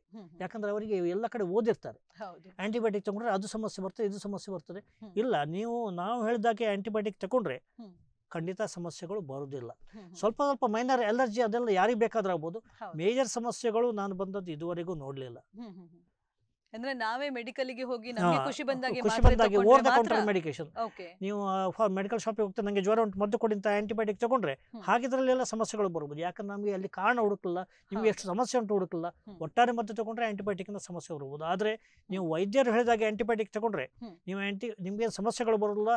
ನೀವು ಹೆದರಿ ಆ್ಯಂಟಿಬಯೋಟಿಕ್ ತಗೊಳ್ಳದೇ ಇದ್ರೆ ನಿಮ್ಗೆ ಇನ್ನೂ ಜಾಸ್ತಿ ಸಮಸ್ಯೆಗಳು ಸಿಕ್ಕಾಕೊಳ್ತಾರೆ. ಆಗ ಆ್ಯಂಟಿಬಯೋಟಿಕ್ ಕೊಡಲೇಬೇಕಾಗ್ತದೆ. ಸೊ ಆ್ಯಂಟಿಬಯೋಟಿಕ್ ಹೆದರಬೇಡಿ, ಆದರೆ ವೈದ್ಯರು ಹೇಳಿದಾಗ ಮಾತ್ರ ತಗೊಳ್ಳಿ. ಹಾಗೆ ಡಾಕ್ಟರ್, ಈ ಒಂದು ಯೂರಿನರಿ ಇನ್ಫೆಕ್ಷನ್ಗೆ ನಾವು ಯಾವ ರೀತಿಯ ಮುನ್ನೆಚ್ಚರಿಕೆಯ ಒಂದು ಕ್ರಮಗಳನ್ನ ತೆಗೆದುಕೊಳ್ಬಹುದು ಅಂತ ಹೇಳ್ಬೋದಾ? ಈಗ ಯೂರಿನರಿ ಇನ್ಫೆಕ್ಷನ್ಗೆ ಕಾರಣಗಳೇನು, ಅದ್ರ ಮೇಲೆ ಯಾವ ಮುನ್ನೆಚ್ಚರಿಕೆ ಅಂತ. ಈಗ ನಾನು ಹೇಳಿದೆ, ಒಂದು ಮಕ್ಕಳಲ್ಲಿ, ಅದು ಗಂಡು ಮಕ್ಕಳಲ್ಲಿ ಫಿಮೋಸಿಸ್ ಅಂತ. ಫಿಮೋಸಿಸ್ ಅಂತ ಹೇಳೋದು ಅದು ಮೂತ್ರದ ಚರ್ಮ, ಶಿಶ್ನದ ಚರ್ಮನಾಳ ಅದು ಟೈಟ್ ಆಗಿರುತ್ತೆ. ಕೆಲವೊಮ್ಮೆ ಅದು ಸ್ವಲ್ಪ ಆಯಿಲ್ ಹಾಕಿ ತಿಕ್ಕಿದ್ದಕ್ಕೆ ಹಿಂದೆ ಹೋಗ್ಬೋದು. ಅದು ಹಾಗೆ ಆಗೋದು ತುಂಬ ರೇರ್. ಇಲ್ಲದಕ್ಕೆ ಸರ್ಜರಿ ಬೇಕು. ಇದು ಒಂದು ನಮ್ಮ ಪ್ರೈಮರಿ ಪ್ರಿವೆನ್ಷನ್ ಉಂಟು, ಸೆಕೆಂಡ್ರಿ ಪ್ರಿವೆನ್ಷನ್ ಉಂಟು. ಪ್ರೈಮರಿ ಪ್ರಿವೆನ್ಷನ್ ಅಂದರೆ ಮೂತ್ರ ಇನ್ಫೆಕ್ಷನ್ ಆಗೋದನ್ನೇ ತಡೆಯೋದು. ಸೆಕೆಂಡ್ರಿ ಪ್ರಿವೆನ್ಷನ್ ಅಂತ ಹೇಳಿದ್ರೆ ಇನ್ನು ಒಮ್ಮೆ ಆಯಿತು ಆದರೆ ಇನ್ನೊಮ್ಮೆ ಆಗೋದನ್ನು ತಡೆಯಲಿಕ್ಕೆ ಆಗ್ತದೆ. ಉದಾಹರಣೆಗೆ ಸರ್ಕಮ್ಸಿಷನ್, ಆ ಚರ್ಮ ಕಟ್ ಮಾಡಿ ತೆಗೆದ್ರೆ ಪುನಃ ಇನ್ಫೆಕ್ಷನ್ ಆಗೋದಿಲ್ಲ. ಇದು ಸಣ್ಣ ಮಕ್ಕಳಲ್ಲಿ. ಅದೇ ವೆಸೆಕೊಲೆಟ್ರಲ್ ರಿಫ್ಲಕ್ಸ್ ಅಂತ ಹೇಳಿದೆ, ಅವರಿಗೆ ವೆಸೆಕೊಲೆಟ್ರಲ್ ರಿಫ್ಲಕ್ಸ್ ಇರೋದು ತಾಯಿಯ ಹೊಟ್ಟೆಯಲ್ಲಿರುವಾಗಲೇ ಅಲ್ಟ್ರಾಸೌಂಡ್ ಮಾಡಿದಾಗ ನಮಗೆ ಗೊತ್ತಾಗ್ತದೆ. ಇದು ಮಗು ಹೊಟ್ಟೆಯಲ್ಲಿ ಇರುವಾಗಲೇ ನಾವು ಅಲ್ಟ್ರಾಸೌಂಡ್ ಮಾಡಿದರೆ ಆಗ ಕಿಡ್ನಿ ದಪ್ಪ ಆಗಿದೆ ಅಂತ ಗೊತ್ತಾಗ್ತದೆ. ಆಗ ನಾವು ಪರೀಕ್ಷೆ ಮಾಡಿದರೆ ನಾವು ಹುಟ್ಟಿದ ಕೂಡಲೇ ನಮ್ಗೆ ಗೊತ್ತಾಗ್ತದೆ ಇದಕ್ಕೆ ವೆಸೆಕೊಲೆಟ್ರಲ್ ರಿಫ್ಲಕ್ಸ್ ಉಂಟು ಅಂತ. ವೆಸೆಕೊಲೆಟ್ರಲ್ ರಿಫ್ಲಕ್ಸ್ದ ಕೂಡಲೇ ನಾವು ಮದ್ದು ಶುರು ಮಾಡಿದರೆ ಅದು ಇನ್ಫೆಕ್ಷನ್ ಆಗೋದನ್ನು ತಡಿಬೋದು. ಪುನಃ ಇನ್ಫೆಕ್ಷನ್ ಆದರೆ ಕಿಡ್ನಿ, ಮೂತ್ರಪಿಂಡ ಹಾಳಾಗ್ತದೆ. ಸೊ ನಾವು ಮದ್ದು ಕೊಟ್ಟು ಮೂತ್ರಪಿಂಡ ಹಾಳಾಗೋದನ್ನು ತಪ್ಪಿಸ್ಬೋದು. ಇದು ಮಕ್ಕಳಲ್ಲಿ. ಇನ್ನು ಬೇರೆ ಬೇರೆ ಏಜ್ ಗ್ರೂಪ್ನಲ್ಲಿ ನಾವು ಉದಾಹರಣೆಗೆ ಗಂಡಸರಲ್ಲಿ ಪ್ರೊಸ್ಟೇಟ್, ಈಗ ಪ್ರೊಸ್ಟೇಟ್ ದೊಡ್ಡದಾದ ಕೂಡಲೇ ಅವರು ಕೂಡಲೇ ಬಂದರೆ ಆಗ ನಾವು ಅದರಿಂದ ಅಡ್ಡ ಪರಿಣಾಮ ಅಂದರೆ ಇನ್ಫೆಕ್ಷನ್, ಮೂತ್ರನಾಳ ಸೋಂಕು ಆಗೋದನ್ನು ತಪ್ಪಿಸ್ಬೋದು. ಸೊ ಪ್ರೊಸ್ಟೇಟ್ ಸಮಸ್ಯೆಗೆ ಮದ್ದು ಕೊಟ್ಟರೆ ಮೂತ್ರನಾಳ ಸೋಂಕು ಆಗೋದನ್ನು ತಪ್ಪಿಸ್ಬೋದು. ಈಗ ಹೆಂಗಸರಲ್ಲಿ, ಲೇಡೀಸ್ನಲ್ಲಿ ಅವ್ರಿಗೆ ಮೆನೋಪಾಸ್ ಬಂತು, ಒಮ್ಮೆ ಇನ್ಫೆಕ್ಷನ್ ಆದ ಕೂಡಲೇ ಅವರು ವೈದ್ಯರ ಹತ್ರ ಬಂದು ಅದಕ್ಕೆ ಏನು ಪ್ರಿಕಾಷನ್ ಉಂಟು ಅದೆಲ್ಲ ತಗೊಂಡ್ರೆ ಆಗೋಲ್ಲ. ಮೇನ್ಲಿ ಏನು ಅಂತ ಹೇಳಿದ್ರೆ ಸ್ವಚ್ಛತೆ. ಈಗ ಗಂಡಸರಲ್ಲಿ ನಾವು ಹೇಳಿದೆ ಮೂತ್ರನಾಳದ ಶಿಶ್ನದ ಚರ್ಮ ಟೈಟ್ ಆಗೋದು ಅದು ಮಕ್ಕಳಲ್ಲಿ ಮಾತ್ರ ಅಲ್ಲ, ದೊಡ್ಡವರಲ್ಲೂ ಇರ್ತದೆ. ಅವರಿಗೆ ಅಂದಾಜು ನಂತರ ರೋಗಿಗಳಿದ್ದಾರೆ ಅವರಿಗೆ ಹುಟ್ಟಿದಾಗಿಂದ ಚರ್ಮ ಟೈಟ್ ಇದೆ, ಅವರು ಬರೋದೇ ಯಾವಾಗ ಪುನಃ ಇನ್ಫೆಕ್ಷನ್ ಆದಾಗ ನೋಡಿದರೆ ಚರ್ಮ ಟೈಟ್ ಆಗಿರ್ತದೆ. ನಾವು ಅದಕ್ಕೆ ಚರ್ಮ ಹಿಂದೆ ಮಾಡಿ ಕ್ಲೀನ್ ಮಾಡೋದು ಅಭ್ಯಾಸ ಮಾಡಿಕೊಳ್ಳಿ ಅಂತ ಹೇಳ್ತೇವೆ. ಹಾಗೆ ಲೇಡೀಸಿಗೂ ಅವರು ಅವರ ಮೂತ್ರ ಮಾಡೋ ಜಾಗ ಕ್ಲೀನಾಗಿ ಇಟ್ಕೊಳ್ಳಿದ್ರೆ ಪುನಃ ಇನ್ಫೆಕ್ಷನ್ಗಳು ಆಗ್ಬೋದು. ಇದು ಒಂದು ಕಾರಣ. ಆದರೆ ಇದು ಮಾಡಿದ ಕೂಡಲೇ ನಿಮಗೆ ಖಂಡಿತ ಮೂತ್ರನಾಳ ಇನ್ಫೆಕ್ಷನ್ ಆಗುದಿಲ್ಲ ಅಂತಲ್ಲ. ಮತ್ತೆ ನೀರು ಕುಡಿಯೋದು, ಕೆಲವರು ತುಂಬ ಜನ ಹೇಳ್ತಾರೆ ನೀರು ಜಾಸ್ತಿ ಕುಡಿದ್ರೆ ಇನ್ಫೆಕ್ಷನ್ ಬರೋಲ್ಲ ಅಂತ. ನೀರು ಜಾಸ್ತಿ ಕುಡಿಯೋದು, ನೀರು ಕಮ್ಮಿ ಅಂತ ಕುಡಿಬಾರ್ದು, ಆದರೆ ತುಂಬ ಜಾಸ್ತಿ ಕುಡಿದ್ರೂ ಕೆಲವೊಮ್ಮೆ ಸಮಸ್ಯೆಗಳು ಬರ್ಬೋದು. ಸೊ ನೀರು ಕಮ್ಮಿ ಕುಡಿದ್ರೆ ನಮ್ಮ ದೇಹದಲ್ಲಿ ಏನೇನು ಮೈಲ್ಡ್ ಇನ್ಫೆಕ್ಷನ್ ಉಂಟಾ ಅದು ನೀರು ಜಾಸ್ತಿ ಕುಡಿದ್ರೆ ಫ್ಲಶ್ ಔಟ್ ಆಗಿ ಹೋಗ್ತದೆ. ಆದರೆ ಫ್ಲಶ್ ಔಟ್ ಆಗಬೇಕಂತ ತುಂಬ ಜಾಸ್ತಿ ನೀರು ಕುಡಿದ್ರೆ ಆಗ ನಾವು ಪದೇ ಪದೇ ಮೂತ್ರ ಮಾಡಬೇಕಾಗ್ತದೆ. ನಾವು ಪದೇ ಪದೇ ಮೂತ್ರ ಮಾಡೋದ್ರೆ ಮೂತ್ರ ಕಟ್ಟಿಕೊಂಡ್ರೆ ಆಗ ಸಮಸ್ಯೆ ಬರ್ತದೆ. ಸೊ ನೀವು ಜಾಸ್ತಿ ನೀರು ಕುಡಿದ್ರೆ ಹಾಗೆ ಪ್ರತಿ ಮೂತ್ರ ಮಾಡಲೇಬೇಕು, ಮೂತ್ರ ಕಟ್ಟಿಕೊಳ್ಬಾರ್ದು. ಇದು ಎಲ್ಲ ನಾವು ತಗೊಳ್ಬೇಕಾದ ಒಂದು ಪ್ರಿಕಾಷನ್ಸ್. ಓಕೆ, ಅಂದ್ರೆ ಯಾವುದೇ ಒಂದು ಸಮಸ್ಯೆಯನ್ನ ನಾವಾಗಿ ಬರುವ ಹಾಗೆ ಮಾಡ್ಕೊಳ್ಬಾರ್ದು, ಅದಕ್ಕೆ ಎಷ್ಟು ಬೇಕೋ ಅಷ್ಟು ಮಾಡ್ಕೊಂಡು ಹೋಗ್ಬೇಕು ಆಗ್ತದೆ ಅಂತ. ಹಾಗೆ ಡಾಕ್ಟರ್, ಈ ಒಂದು ಯೂರೋಲಜಿಯ ಬಗ್ಗೆ ಹೇಳುದಾದ್ರೆ ವಿವಿಧ ಆಯಾಮಗಳಲ್ಲಿ ನಾವು ಬಹಳಷ್ಟು ಸಮಸ್ಯೆಗಳನ್ನ ನೋಡ್ಬೋದು. ಹಾಗೆ ಇದರಲ್ಲಿ ಒಂದು ಕ್ಯಾನ್ಸರ್ನ ಸಮಸ್ಯೆಗಳು ಬಂದ್ರೆ ಅದಕ್ಕೆ ಯಾವ ರೀತಿಯ ಒಂದು ಕಾರಣಗಳಿರ್ತದೆ ಮತ್ತೆ ಅದಕ್ಕೆ ಪರಿಹಾರ ಏನಿರ್ತದೆ ಅಂತ ಹೇಳ್ಬೋದಾ? ಈಗ ಮೂತ್ರಕೋಶ ಅಥವಾ ಮೂತ್ರಪಿಂಡ ವೃಷಣ ಅದರ ಕ್ಯಾನ್ಸರ್, ಬೇರೆ ಬೇರೆ ಜಾಗದಲ್ಲಿರೋ ಕ್ಯಾನ್ಸರ್ಗೆ ಬೇರೆ ಬೇರೆ ಟೆಸ್ಟ್ಗಳು, ಬೇರೆ ಬೇರೆ ಲಕ್ಷಣಗಳು, ಬೇರೆ ಬೇರೆ ಟ್ರೀಟ್ಮೆಂಟ್ಗಳು. ಉದಾಹರಣೆಗೆ ಮೂತ್ರಪಿಂಡ 2 ಉಂಟು ಕಿಬ್ಬೊಟ್ಟೆ ಒಳಗೆ. ಅದರಲ್ಲಿ ಕ್ಯಾನ್ಸರ್ ಬರೋದು ಗೊತ್ತೇ ಆಗೋದಿಲ್ಲ. ಮೊದಲ ಕಾಲದಲ್ಲಿ ನಮಗೆ ಗೊತ್ತಾಗ್ತಿದ್ದು ಅದು ಎಲ್ಲ ಕಡೆಗೆ ಸ್ಪ್ರೆಡ್ ಆದಮೇಲೆ. ನಾನು ಆಗಲೇ ಹೇಳಿದೆ, ಒಂದು ಎಕ್ಸಿಕ್ಯೂಟಿವ್ ಹೆಲ್ತ್ ಚೆಕಪ್ ಅಂತ ವರ್ಷಕ್ಕೊಮ್ಮೆ ನಾವು ಎಲ್ಲ ಪರೀಕ್ಷೆ ಮಾಡಬೇಕು. ನಮ್ಮ ಶುಗರ್, ನಮ್ಮ ಕಿಡ್ನಿದು, ನಮ್ಮ ಹಿಮೋಗ್ಲೋಬಿನ್, ಹಾಗೆ ಅಲ್ಟ್ರಾಸೌಂಡ್ ಕೂಡ ಮಾಡಿದರೆ ನಂತರ ಈಗ ಹೆಚ್ಚಿನ ರೋಗಿಗಳು ಬರೋದು ಅವರು ಈ ಎಕ್ಸಿಕ್ಯೂಟಿವ್ ಹೆಲ್ತ್ ಚೆಕಪ್ಗೆ ಹೋದಾಗ ಅಲ್ಲಿ ಮೂತ್ರಪಿಂಡದಲ್ಲಿ ಗಡ್ಡೆ ಇರೋದು ಗೊತ್ತಾಗ್ತದೆ. ಅವ್ರಿಗೇನು ಸಮಸ್ಯೆ ಇರೋದಿಲ್ಲ. ನಿಮಗೆ ಮೂತ್ರಪಿಂಡದ ಗಡ್ಡೆ ಗೊತ್ತಾಗಬೇಕಾದ್ರೆ ಅದು 8-10 ಸೆಂಟಿಮೀಟರ್ಗಿಂತ ಜಾಸ್ತಿ ಆಗಬೇಕು. ತುಂಬ ದೊಡ್ಡದಾದ್ರೆ ಗೊತ್ತಾಗೋದು. ಅದೇ ನಾವು ರುಟೀನಾಗಿ ವರ್ಷಕ್ಕೊಮ್ಮೆ ಸ್ಕ್ಯಾನ್ ಮಾಡಿದುಕೊಂಡಿದ್ರೆ ಅದು 3-4 ಸೆಂಟಿಮೀಟರ್ ಇರುವಾಗಲೇ ಗೊತ್ತಾಗ್ತದೆ. ಆಗ ನಾವು ಅದನ್ನು ಶಸ್ತ್ರಚಿಕಿತ್ಸೆ ಮೂಲಕ ಸರಿ ಮಾಡ್ಲಿಕ್ಕಾಗ್ತದೆ. ಮೊದಲ ಕಾಲದಲ್ಲಿ ದೊಡ್ಡದು ಗಡ್ಡೆ ಆದರೆ ಅದು ಎಲ್ಲ ಕಡೆಗೆ ಸ್ಪ್ರೆಡ್ ಆಗಿರ್ತದೆ. ಆಗ ಅದಕ್ಕೇನು ಚಿಕಿತ್ಸೆನೇ ಇಲ್ಲ, ಏನು ಮಾಡ್ಲಿಕ್ಕೆ ಆಗೋಲ್ಲ, ಬಿಟ್ಟು ಬಿಡಬೇಕಾಗ್ತಿತ್ತು. ಕೆಲವೊಮ್ಮೆ ಶಸ್ತ್ರಚಿಕಿತ್ಸೆ ಮಾಡೋದು ಅಂತ ಹೇಳಿದ್ರೆ ಇಡೀ ಕಿಡ್ನಿಯನ್ನೇ ತೆಗಿಬೇಕು. ಆದರೆ ಈಗ ಸಣ್ಣ ಸಣ್ಣ ಹಂತದಲ್ಲಿ ಗೊತ್ತಾದರೆ ನಾವು ಗಡ್ಡೆ ಇರುವ ಪೋರ್ಷನ್ ಮಾತ್ರ, ಅಂದರೆ ನಮ್ಮ ಅರ್ಧ ಕಿಡ್ನಿಯನ್ನು ಮಾತ್ರ ತೆಗಿಲಿಕ್ಕೆ ಆಗ್ತದೆ, ಉಳಿದ ಅರ್ಧ ಕಿಡ್ನಿಯನ್ನು ಬಚಾವ್ ಮಾಡ್ಲಿಕ್ಕೆ ಆಗ್ತದೆ. ಸೊ ನಾನು ಹೇಳ್ತೇನೆ, ಮೂತ್ರಪಿಂಡದ ಯಾವುದೇ ಬಿಡಿ ಯಾವುದೇ ಕ್ಯಾನ್ಸರಿಗೂ ನಾವು ವರ್ಷಕ್ಕೊಮ್ಮೆ ಎಲ್ಲ ಪರೀಕ್ಷೆಗಳನ್ನು ನಿಯಮಿತವಾಗಿ ಮಾಡಿಕೊಂಡಿದ್ರೆ ನಮ್ಮಲ್ಲಿ ಬರುವಂಥ ತುಂಬ ಕಾಯಿಲೆಗಳನ್ನು ನಾವು ತಪ್ಪಿಸ್ಬೋದು. ಹಾಗೆ ಮೂತ್ರಪಿಂಡಕ್ಕೆ ನಾನು ಹೇಳ್ತೇನೆ, ತಪ್ಪಿಸೋದು ಅಂತ ಹೇಳಿದ್ರೆ ವರ್ಷಕ್ಕೊಮ್ಮೆ ನೀವು ಅಲ್ಟ್ರಾಸೌಂಡ್ ಮಾಡಿಕೊಂಡಿದ್ರೆ ಆಗ ನಿಮಗೆ ಗೊತ್ತಾಗ್ತದೆ ಸಣ್ಣ ಹಂತದಲ್ಲಿ ಇದು ಮೂತ್ರಪಿಂಡದ ಕ್ಯಾನ್ಸರ್. ಅದೇ ದೊಡ್ಡದಾದರೆ ಮೂತ್ರಪಿಂಡದ ಕ್ಯಾನ್ಸರಿಗೆ ರೇಡಿಯೇಷನ್ ವರ್ಕ್ ಆಗೋಲ್ಲ, ಕರೆಂಟ್ ಅಂತ ಹೇಳ್ತೇವೆ, ರೇಡಿಯೇಷನ್ ವರ್ಕ್ ಆಗೋಲ್ಲ. ಅದಕ್ಕೆ ಕೀಮೋಥೆರಪಿ, ನಮ್ಮ ಇಂಜೆಕ್ಷನ್ ಕೊಟ್ಟು ಮಾಡುವಂಥದ್ದು, ಅದು ವರ್ಕ್ ಆಗೋಲ್ಲ. ಮೂತ್ರಪಿಂಡದ ಕ್ಯಾನ್ಸರ್ಗೆ ಚಿಕಿತ್ಸೆ ಅಂತ ಹೇಳಿದ್ರೆ ಅದು ಶಸ್ತ್ರಚಿಕಿತ್ಸೆ ಮಾತ್ರ. ಸೊ ನೀವು ಪ್ರಥಮ ಹಂತದಲ್ಲೇ ಕಂಡು ಹಿಡಿದ್ರೆ ಅದನ್ನು ಗುಣಪಡಿಸ್ಲಿಕ್ಕೆ ಆಗ್ತದೆ. ಮತ್ತೆ ಯಾವುದೆಲ್ಲ ಈಗ ಸ್ಟೇಜ್ 4, 3, 4ಗೆ ಬಂದಾದ್ಮೇಲೆ ಅದಕ್ಕೆ ಗುಣಪಡಿಸ್ಲಿಕ್ಕೆ ಆಗೋಲ್ಲ. ಅದಕ್ಕೆ ಮದ್ದು ಅದು ಇದೆಲ್ಲ ಕೊಡ್ತೇವೆ, ಆದರೆ ಅದು ಅವರು ಸರ್ವೈವಲ್ ತುಂಬ ಕಮ್ಮಿ ಆಗ್ತದೆ. ಸೊ ಇದು ಮೂತ್ರಪಿಂಡದ್ದು. ಮತ್ತು ಮೂತ್ರಕೋಶದ ಕ್ಯಾನ್ಸರ್ಗೆ ಒಂದು ದೊಡ್ಡ ಕಾರಣ ಮೂತ್ರಕೋಶ ಅಂತ ಹೇಳಿದ್ರೆ ಕೆಳಗಿನ ಹೊಟ್ಟೆಯಲ್ಲಿ ಮೂತ್ರ ಶೇಖರಣೆ ಆಗುವಂಥದ್ದು. ಅದಕ್ಕೆ ಒಂದು ಮುಖ್ಯ ಕಾರಣ ಅಂತ ಹೇಳಿದ್ರೆ ಸ್ಮೋಕಿಂಗ್.